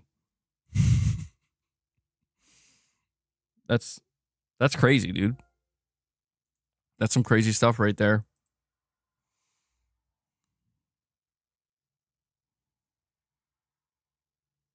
I'm super excited for Silent Hill 2, though. I gotta say, I am, because I was just thinking, like, man, I'm probably gonna be playing it tonight for the first time. It's been a long time coming, man. I remember when it was first announced in 2022, and here we are. Here we are. So I do have a question for you guys, though. Where does Konami go after this? Like, in terms of remakes, where do they go? I feel like you can't remake Silent Hill 1 now. It just looks kind of weird. You think that's what they'll do? They'll remake Silent Hill 1? How am I playing it tonight? Walmart basically messaged me and said that the game's going to be arriving today for me. So I'm getting it a little bit early. You're going to remake Silent Hill 3. That's the thing that concerns me, right? Is that, like, Silent Hill 2, I think for many people, not everybody, but for a lot of people, it's considered like the peak, right? The peak of Silent Hill. And that's why I'm like, well, if I understand why you start with the remake of 2, because you gotta hit this one out of the park. You know, you gotta start off strong. But I don't know, man. You think they're gonna remake everything now? Well, they do have that new game in development as well, Silent Hill F, and I don't know what that's going to be like. I don't think anybody has any idea what that's going to be like.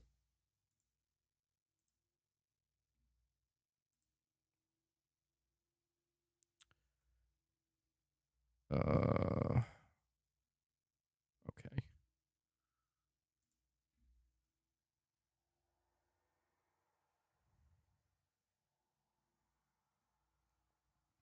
See, this is what I mean. Like, I want to check this out, guys. I just went on Twitter for a moment. I put out this post earlier today, and I said, Mark Cerny is known to prioritize game developers when putting together a next-gen console. He makes the rounds, talking to developers, asking them what they would want spec-wise, and what they hope to achieve with their games. There's no doubt this is happening for the PlayStation 6 right now. And the first reply I see, and this reply has some upvotes, is how can we make your remaster and remakes better? Is what Mark Cerny's asking. And this is what I mean, dude. This is what I mean, where it's like, bro, goddamn. Goddamn. It's pretty funny. I mean, I think it's funny, but it's also like, geez, man. Now Mark Cerny's starting to catch strays, dude. Not Mark, bro. We can't have Mark catching some strays out here like this. Leave Mark out of it. This is pretty good. Let me see what else people are saying. See, I see this sentiment all the time. Somebody says, with the PS5, it doesn't even feel like we reached the halfway point due to lackluster releases. Do you guys agree with that?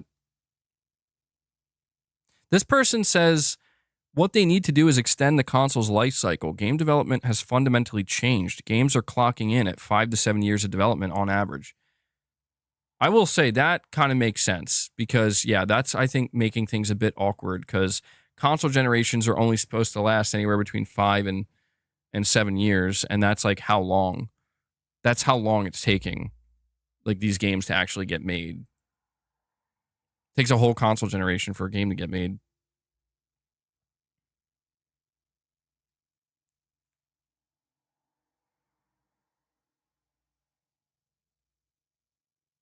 Yo, I just read a comment from somebody who said Mark Cerny is a bitch. What?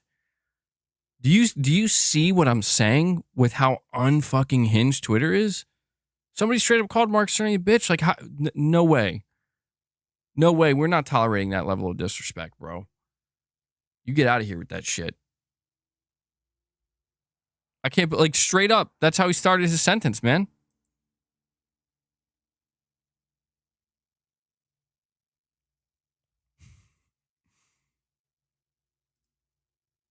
Somebody said, oh my God. Somebody else says, prioritizing blue and pink haired white women who hate white people won't help with the PlayStation 6 development.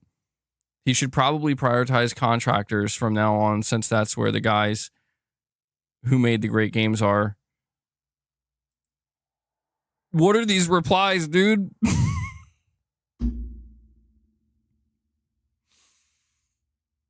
Real comment, though. Dude, everything is so unhinged anymore. It's wild, man. The circus is real. And it's everywhere. That's crazy.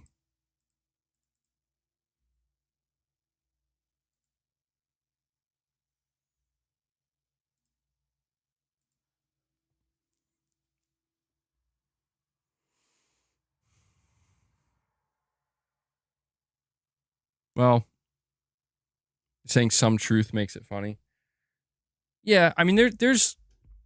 That's the thing. There's like maybe, you know, hints of truth here and there with some of the stuff that we read, but a lot of it does feel like it's, I don't know. Everything feels like it's become so reactionary, and I mean, I'm definitely part of it to a degree. I feel like if you're trying to do stuff on the internet, you kind of have no choice sometimes. I guess it really depends, but oh, I have another direct donation from oh man, Richrod, bro, not again. Why are you doing this to me, Richrod? Richrod says, Colt Eastwood, next time you got something to say, you say it to my face. But brush your teeth, you stank breath Xbot. I'm tired of your face and voice. I will say, Richrod, it was a little bit more tame this time. I appreciate that. It wasn't like that. You know, I mean, you're talking about somebody having bad breath or something, but it's better. It's like better than violence. You know, it's better than violence.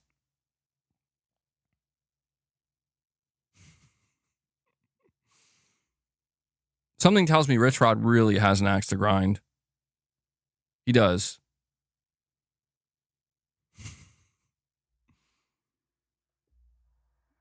This is his moment, man. This is what Richrod lives for these chats right here. I appreciate the support though, Rich.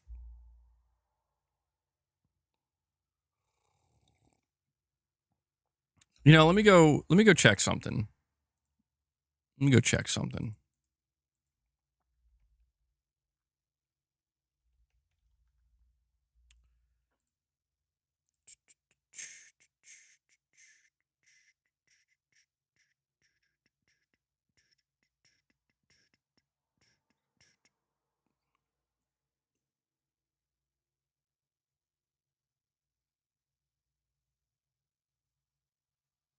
Sorry for the dead air. I'm just looking into something.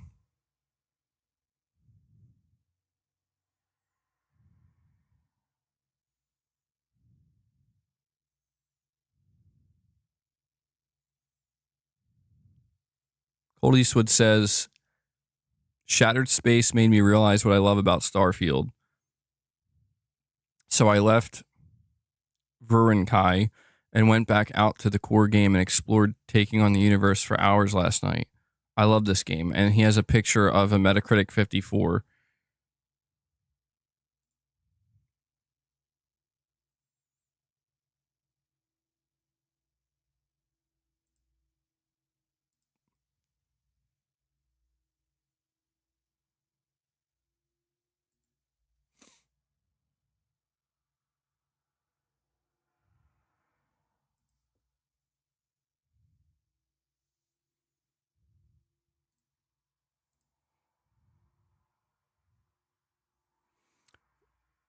Cold Eastwood says, "I want my PS4 back. PS5 has released nearly 1/3 of their games as remasters."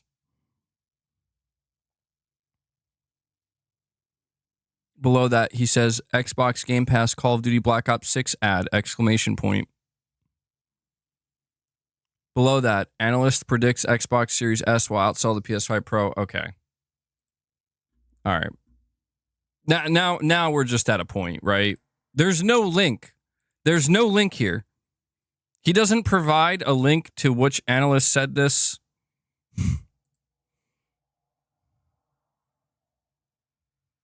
What? What?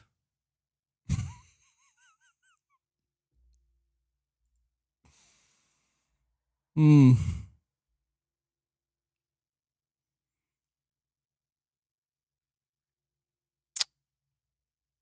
The AAA games industry is cooked.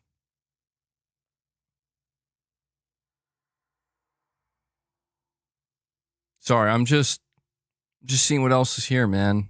You know?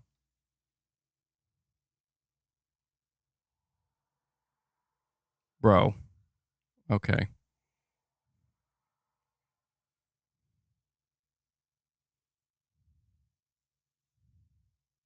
See, it's funny because, like, he puts here 2024 gaming highlights so far, and one of his gaming highlights is Astrobot. I didn't know Astrobot. I didn't. That's interesting. I don't know. Is that a new PlayStation game? Maybe. I don't. Wait, does he have Hellblade 2 on there? I bet you he has Hellblade 2. Yeah, Hellblade 2 is on there. Cold Eastwood, he quote tweets, "Sony has raised the price of the PS4 version of Horizon Zero Dawn ahead of the release of PS5 and PC remaster." VGC reports. He quote tweets and says, "For the payers." And he says, "Total brain dead pay pigs insulting me because Sony's not even giving them the reach round. LOL." Dude, I gotta say, that's a crazy one. That's crazy that Cold Eastwood is out here getting defensive at people, like basically telling people like you're a shill for a company. Like, bro, come on. Come on, man. Like, I'm not saying people I do think people are probably being a bit over the top. Trust me, it's Twitter. I've seen it. But goddamn. Goddamn. Also, what's that? What's a pay pig? I've seen people use that term, a pay pig. What the hell even is that? A pig that pays. Thank you, Paul. That's it. I would have never surmised that. It's a good thing you're here, bro.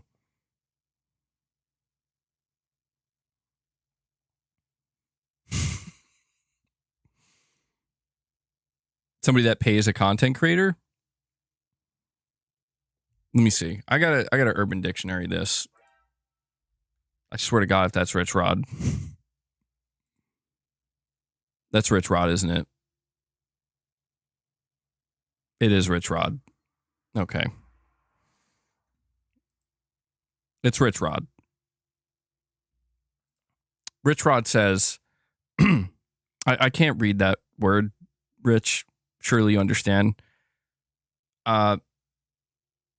Jez Boredom, a.k.a. Jez Corden. Don't think you're safe either. Oh, my God. He's out here. Don't think you're safe, bro. Richrod wants you to know. When Xbox dies, I demand you end your show and you quit your job. Rich, go suck on Dolt's nose, you bitch.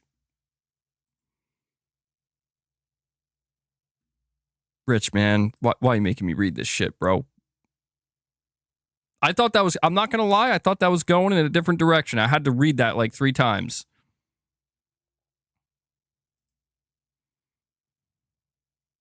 You're saying we're way off the rails? No, we are. We are. Channel legend. Bro, I got an Urban Dictionary this, though. Pay pig. Urban Dictionary pay pig. Pay pig, the realm of BDSM. Oh, shit. So, okay, so somebody said that. Somebody said it was like a kink. I thought that they were kidding. But they weren't. In the realm of BDSM, a pay pig is a submissive, almost always male, who has consented to financial servitude towards his mistress. Term used in a derogatory / humiliating light, usually by mistresses.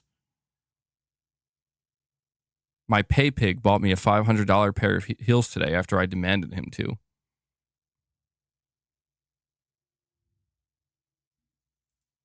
I gotta admit, guys, that's not what I thought that was. Yeah. I didn't think that's so basically he's saying that Sony, that we're like Sony's sugar daddies. Are the submissive sugar daddies? Is that what he's saying? Are there any more topics to discuss? I mean, I do have a survey that we're going to go over. So it is true. No, well, I don't know. I mean, shit.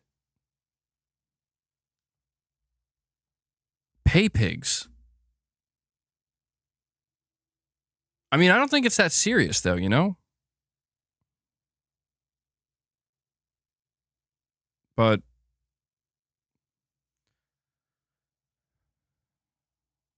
and you know what the irony is right below that? The irony is right below that. He says, somewhere along the way, we forgot how to enjoy video games.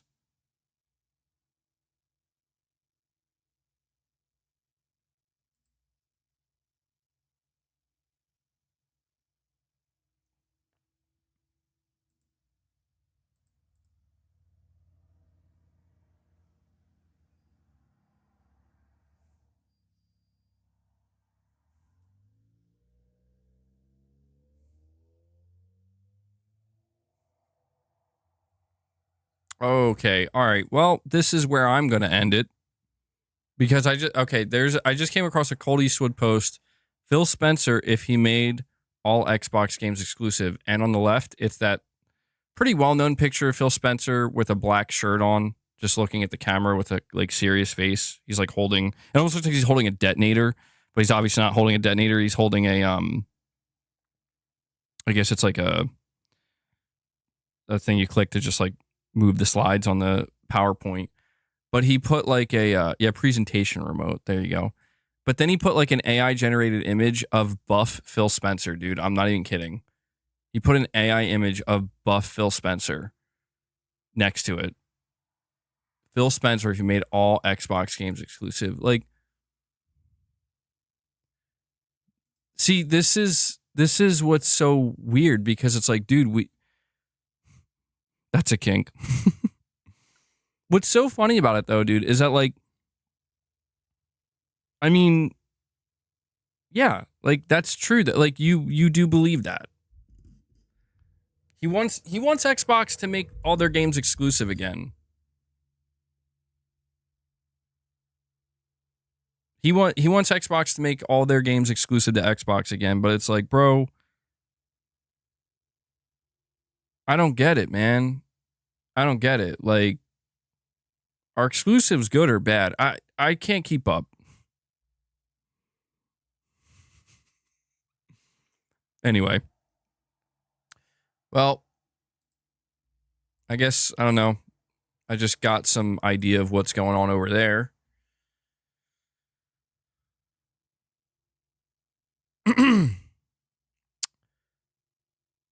Oh, Jesus. Hawk Tua is now suing the guy who interviewed her and made her famous. What?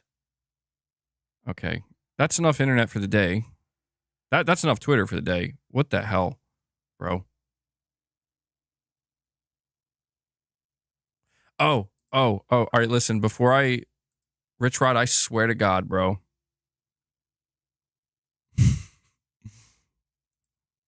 Richrod, there ain't no way.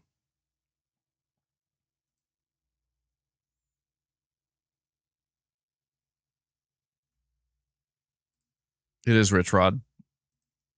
Richrod, this is the last one, man. Well, I mean, you can continue to donate, but shit.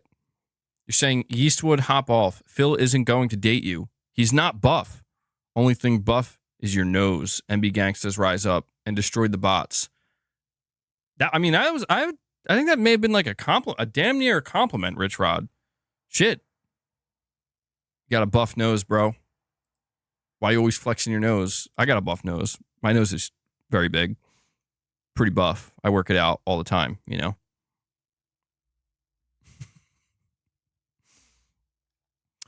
Hanzo, you're saying PC stands for PlayStation's Sony, no?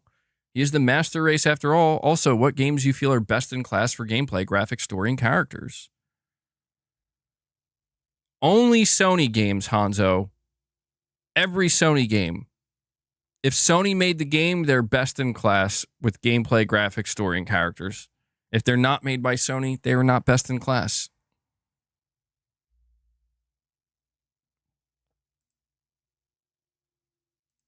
No, I'd have to think deeper about that one, man. I mean, there are a lot of great games that I would probably say are best in class with. I don't know. I think about games like Red Dead. I do think about like God of War 2018 and Ragnarok. I think about like, I mean, it's interesting. You think about like Dark Souls or Elden Ring, and those games I would say are best in class. Some people might argue they're not best in class story wise, because you have to kind of, you know, dig a little bit deeper. But if you like, you know, if you go beneath the surface and you do dig into the story, you can see that, oh man, this is best in class.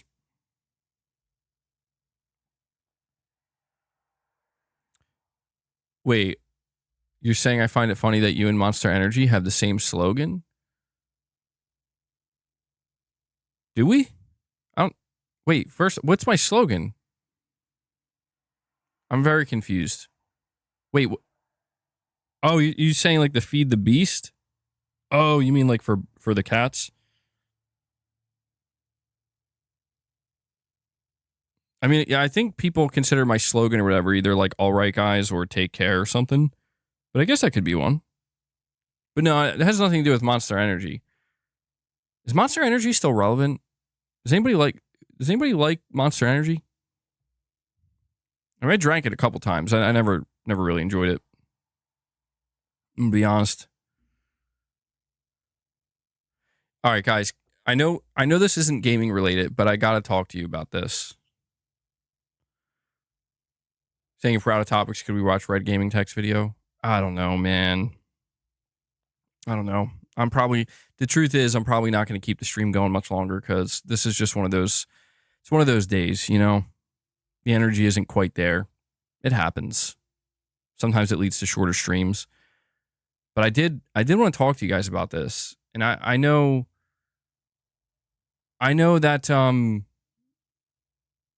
this isn't necessarily the most relevant thing to gaming, but man, I gotta ask if any of you, has anybody seen the new Joker movie? Did anybody here go to the theater and watch this movie?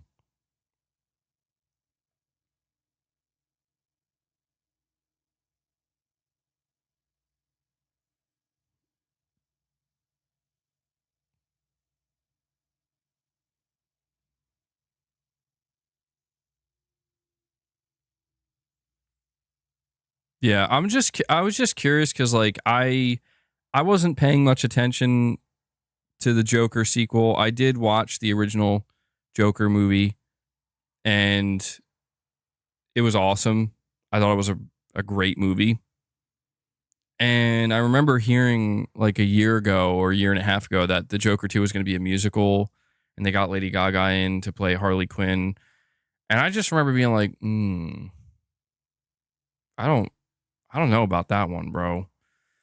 And a lot of people were like, wait, what? I didn't even know this movie was getting a sequel. But to see what has happened, man. So I'm not going to spoil anything. I don't know if anybody would care if I spoiled anything. I'm not going to. But I watched some reviews, some spoiler reviews, and I even saw a clip of the ending. And I did see some clips of the movie itself, and my God. Dude, like, it's actually so bad. I'm going to be honest with you. Like, it's so bad, I feel like it was intentional. Does anybody, like, it's almost like there's this kind of theory that's beginning to brew where it's like Todd Phillips basically purposely torched this movie to ensure that it would, like, WB won't and can't do anything with it again. Like, they can't do anything with the character. They can't do anything with this property. Like, I mean, not the Joker as a character, but like the one he created. Like, he made sure, like, we're gonna kill it. Like, we're just gonna kill it and make sure like nothing can ever be done with it again. Because it's so bad. It's so bad. And I'm not gonna lie, when I learned about some of the plot points, when I learned about like the ending, it was just like, yeah. I mean, dude, it's so bad. It's so bad. It's like, there's no way. Right?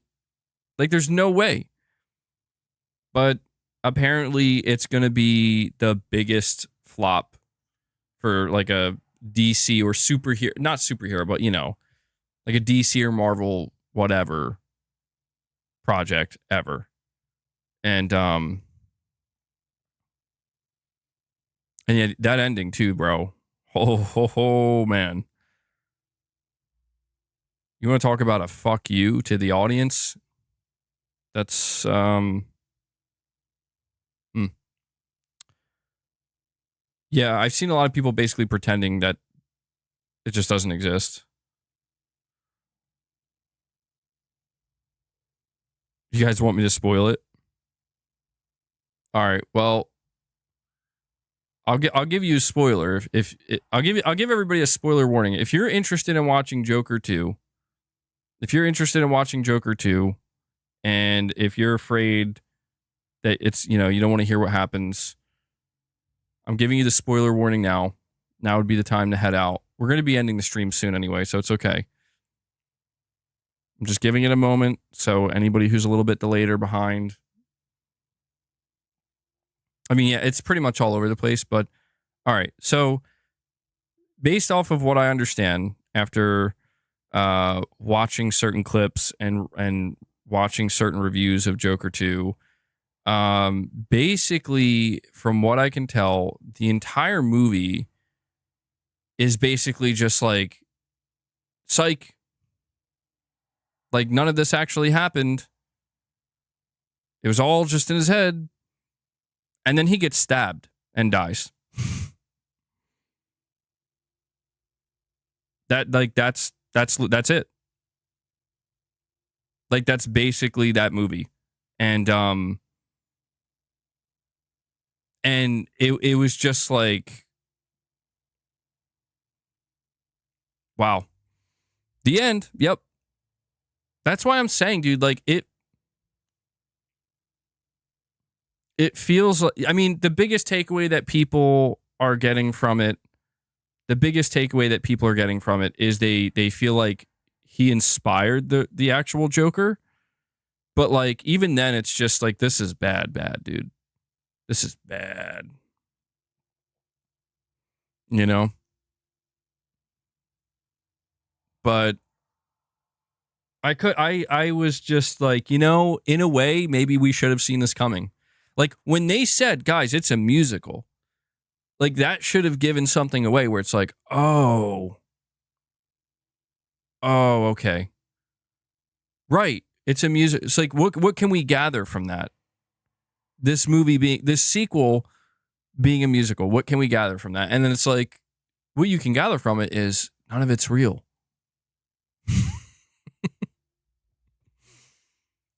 Some movies don't need a sequel. It speaks to what I said in a previous stream, where when I was saying that, like, sometimes it's better to just let the good thing that was made, that had a beginning, middle, and end, let it be. Never touch it again. Just let it. And I mean, we could. I mean, I was, the craziest thing I was seeing were people basically posting up on Twitter. It's like, excited to go see the Joker 2. And then they followed up with a quote tweet and they're like, that was the worst piece of shit I ever saw. Or they're like, what the F? I want my money back. I heard people were like walking out of the theater. Like, that's crazy bad, man. Yeah, you're saying it's not bad because it's a musical. It's just bad. Yeah, that's the thing. Because I kind of thought, like, you know, musical doesn't mean it's going to be bad. But when they're like, it's a musical, oh, and it's going to have like the worst story ever, and we're just basically going to ruin like anything that you thought made the first movie good. This is going to be completely absent in the sequel. And I won't lie, man. The more I read about it, the more like, it's one of these things where I'm so fascinated. Like, I almost want to see it myself. Maybe one day I'll watch it. Probably not, but I am kind of morbidly interested in seeing, like, just how bad is it, you know? But yeah, I'm not a fan of musicals. I'll be honest. I do not like musicals. I don't like musicals because it I don't know. There's like, it's always been deeply disturbing to me when you're just like watching people, and it's almost like you're like, this is real, right? Like, these are just people. This is how people act and behave, and then just suddenly they just start dancing and singing, and I'm like, what the fuck? Like, it just takes me out of it. It really does. It takes me out of it because it just, I don't know. It feels like, I don't know. Like, songs are songs. You know what I mean? Like, songs are meant to be sung and portrayed as like, this is a song. And that's why I've never liked musicals, because it's like, no, like, we have a story to tell, and there's going to be moments where people are just acting and behaving normally, and then just randomly they're going to start singing and dancing, and then they're going to stop and they're going to behave normally again, and they're going to sing and dance again. And that's always just really deeply disturbed me, because I'm like, I don't like that. I don't like it. I don't know. It's one of those things I just don't like. Dancing. Oh, and another spoiler, by the way. that I learned about. Well, to be fair, I don't know that this is really much of a spoiler because they seem to convey this in the marketing material. But the character of Harley Quinn in the Joker 2, she's also an inmate who's just a really huge fan, apparently, of Joker. And that's like not at all. Like it feels almost like, well, that's not like one of the dynamics that made Joker and Harley Quinn so interesting is that Harley Quinn was a doctor, and he like swayed her, but I feel like that, yeah, well, anyway, let me go over this last topic. I know that was basically totally a derailment, but I have a topic here. It says a new study has been released that shows 53% of gamers prefer single-player games. With how difficult it is for live service games to break into the market successfully, it makes sense that more and more single-player games are instead rising to the top and are proving to be more successful than any multiplayer game. A study carried out by Rice Elliott discusses how most of the AAA games market revenue comes from in-game purchases that are typically from live service games. However, the market is also admittedly oversaturated, with some live service games failing from the outset. Have we seen that before? Have we seen a live service game fail from the outset? But continues here by saying it's becoming exceedingly rare that live service games are able to make a name for themselves in the market. And every time a new one is made successfully, it makes room for new entrants, even smaller. While a lot of AAA developers on console and PC are attempting to make big revenue from live service games, most gamers prefer to play single-player games. In the latest gaming report by Media Research, it shows that single-player games are the preferred way to play games. There are many developers out there who have created single-player games previously and tried to make their way into the market by making live service games, but found that it was a catastrophic failure. One of these examples is the huge success of The Last of Us, but The Last of Us Online was nowhere near successful and was very quickly scrapped by Naughty Dog and PlayStation. Well, I feel like that's a really unfair... I just want to say, I feel like it's a really unfair example to use, bro. Like, we don't know if it would have been successful. They just decided not to risk it. But all right. It says, while it is stated that live service games are predominantly the breadwinners in the industry, new single-player games continue to break records and can generate millions. For example, while most think of iconic franchises like The Legend of Zelda or Spider-Man, Elden Ring sold 25 million copies, with Black Myth Wukong selling 20 million. Both are predominantly single-player games, with Elden Ring offering a multiplayer option for those who want it. A huge factor into what players want is also dependent on the age range. For example, those who are in their younger generations tend to focus more on playing live service games, while the numbers starting to veer off once they hit the mid-20s. Those over the age of 25 tend to target single-player games the most, with a small portion of the gamers playing live service games. Those who play single-player games tend to use portable devices as well, such as the Steam Deck and the PlayStation Portal. So I just thought that this was a worthwhile study to bring up, where, people are still very supportive of single-player games, man. I don't necessarily think it's surprising, but I think the only somewhat surprising result here is maybe the fact that single-player games actually edged out live service games in terms of what people want to play. But, the thing is, regardless of how many people like single-player games and prefer single-player games, the unfortunate reality is what this article points out. The unfortunate reality is that, honestly, live service games make the most money. And as long as that continues to be true, all these companies are going to continue to pursue that, because they're just going to see these companies with this one game or these few games that are owned by a few different companies making all this money. And, they're going to want a piece of that pie. So until the day comes where live service games start to make less money, then maybe we'll see an even greater shift back onto single-player games. But that's pretty much it, man. Unfortunately, we had a dearth of topics today, but it was a Sunday, man. I feel like, man, I can't skip a Sunday stream. That just feels blasphemous on this channel. Can't skip a Sunday stream. But guys, I do think this will be a good place to end it. I don't want to just like extend it for the sake of it. I feel like we basically already did go off the rails, which is fine. But I'll keep it relatively short today. I did put out a video earlier, by the way, for anybody who's interested in it. But I think this will be a good place to end the stream. I feel like I'm forgetting something now. It's weird to end the stream so soon. Let me make sure I didn't miss any direct donations. I don't think I did. No, we're caught up. All right, yeah. So, guys, I think this will be it. Devil Shooter saying you stayed on topic, MBG. Did I? Are you sure? I feel like I deviated a little bit, but all right, guys, that's going to do it for this stream. Before I go, I want to give a big thank you to everybody who dropped a super chat. If you dropped a membership gift, if you dropped a direct donation, really appreciate the support. Again, I'm only able to do this because you guys make it possible. We'll see what happens in the coming weeks. I'm hoping that Silent Hill does arrive today. I would like to play it later on tonight. Really looking forward to it, and we'll see. Just keep an eye out.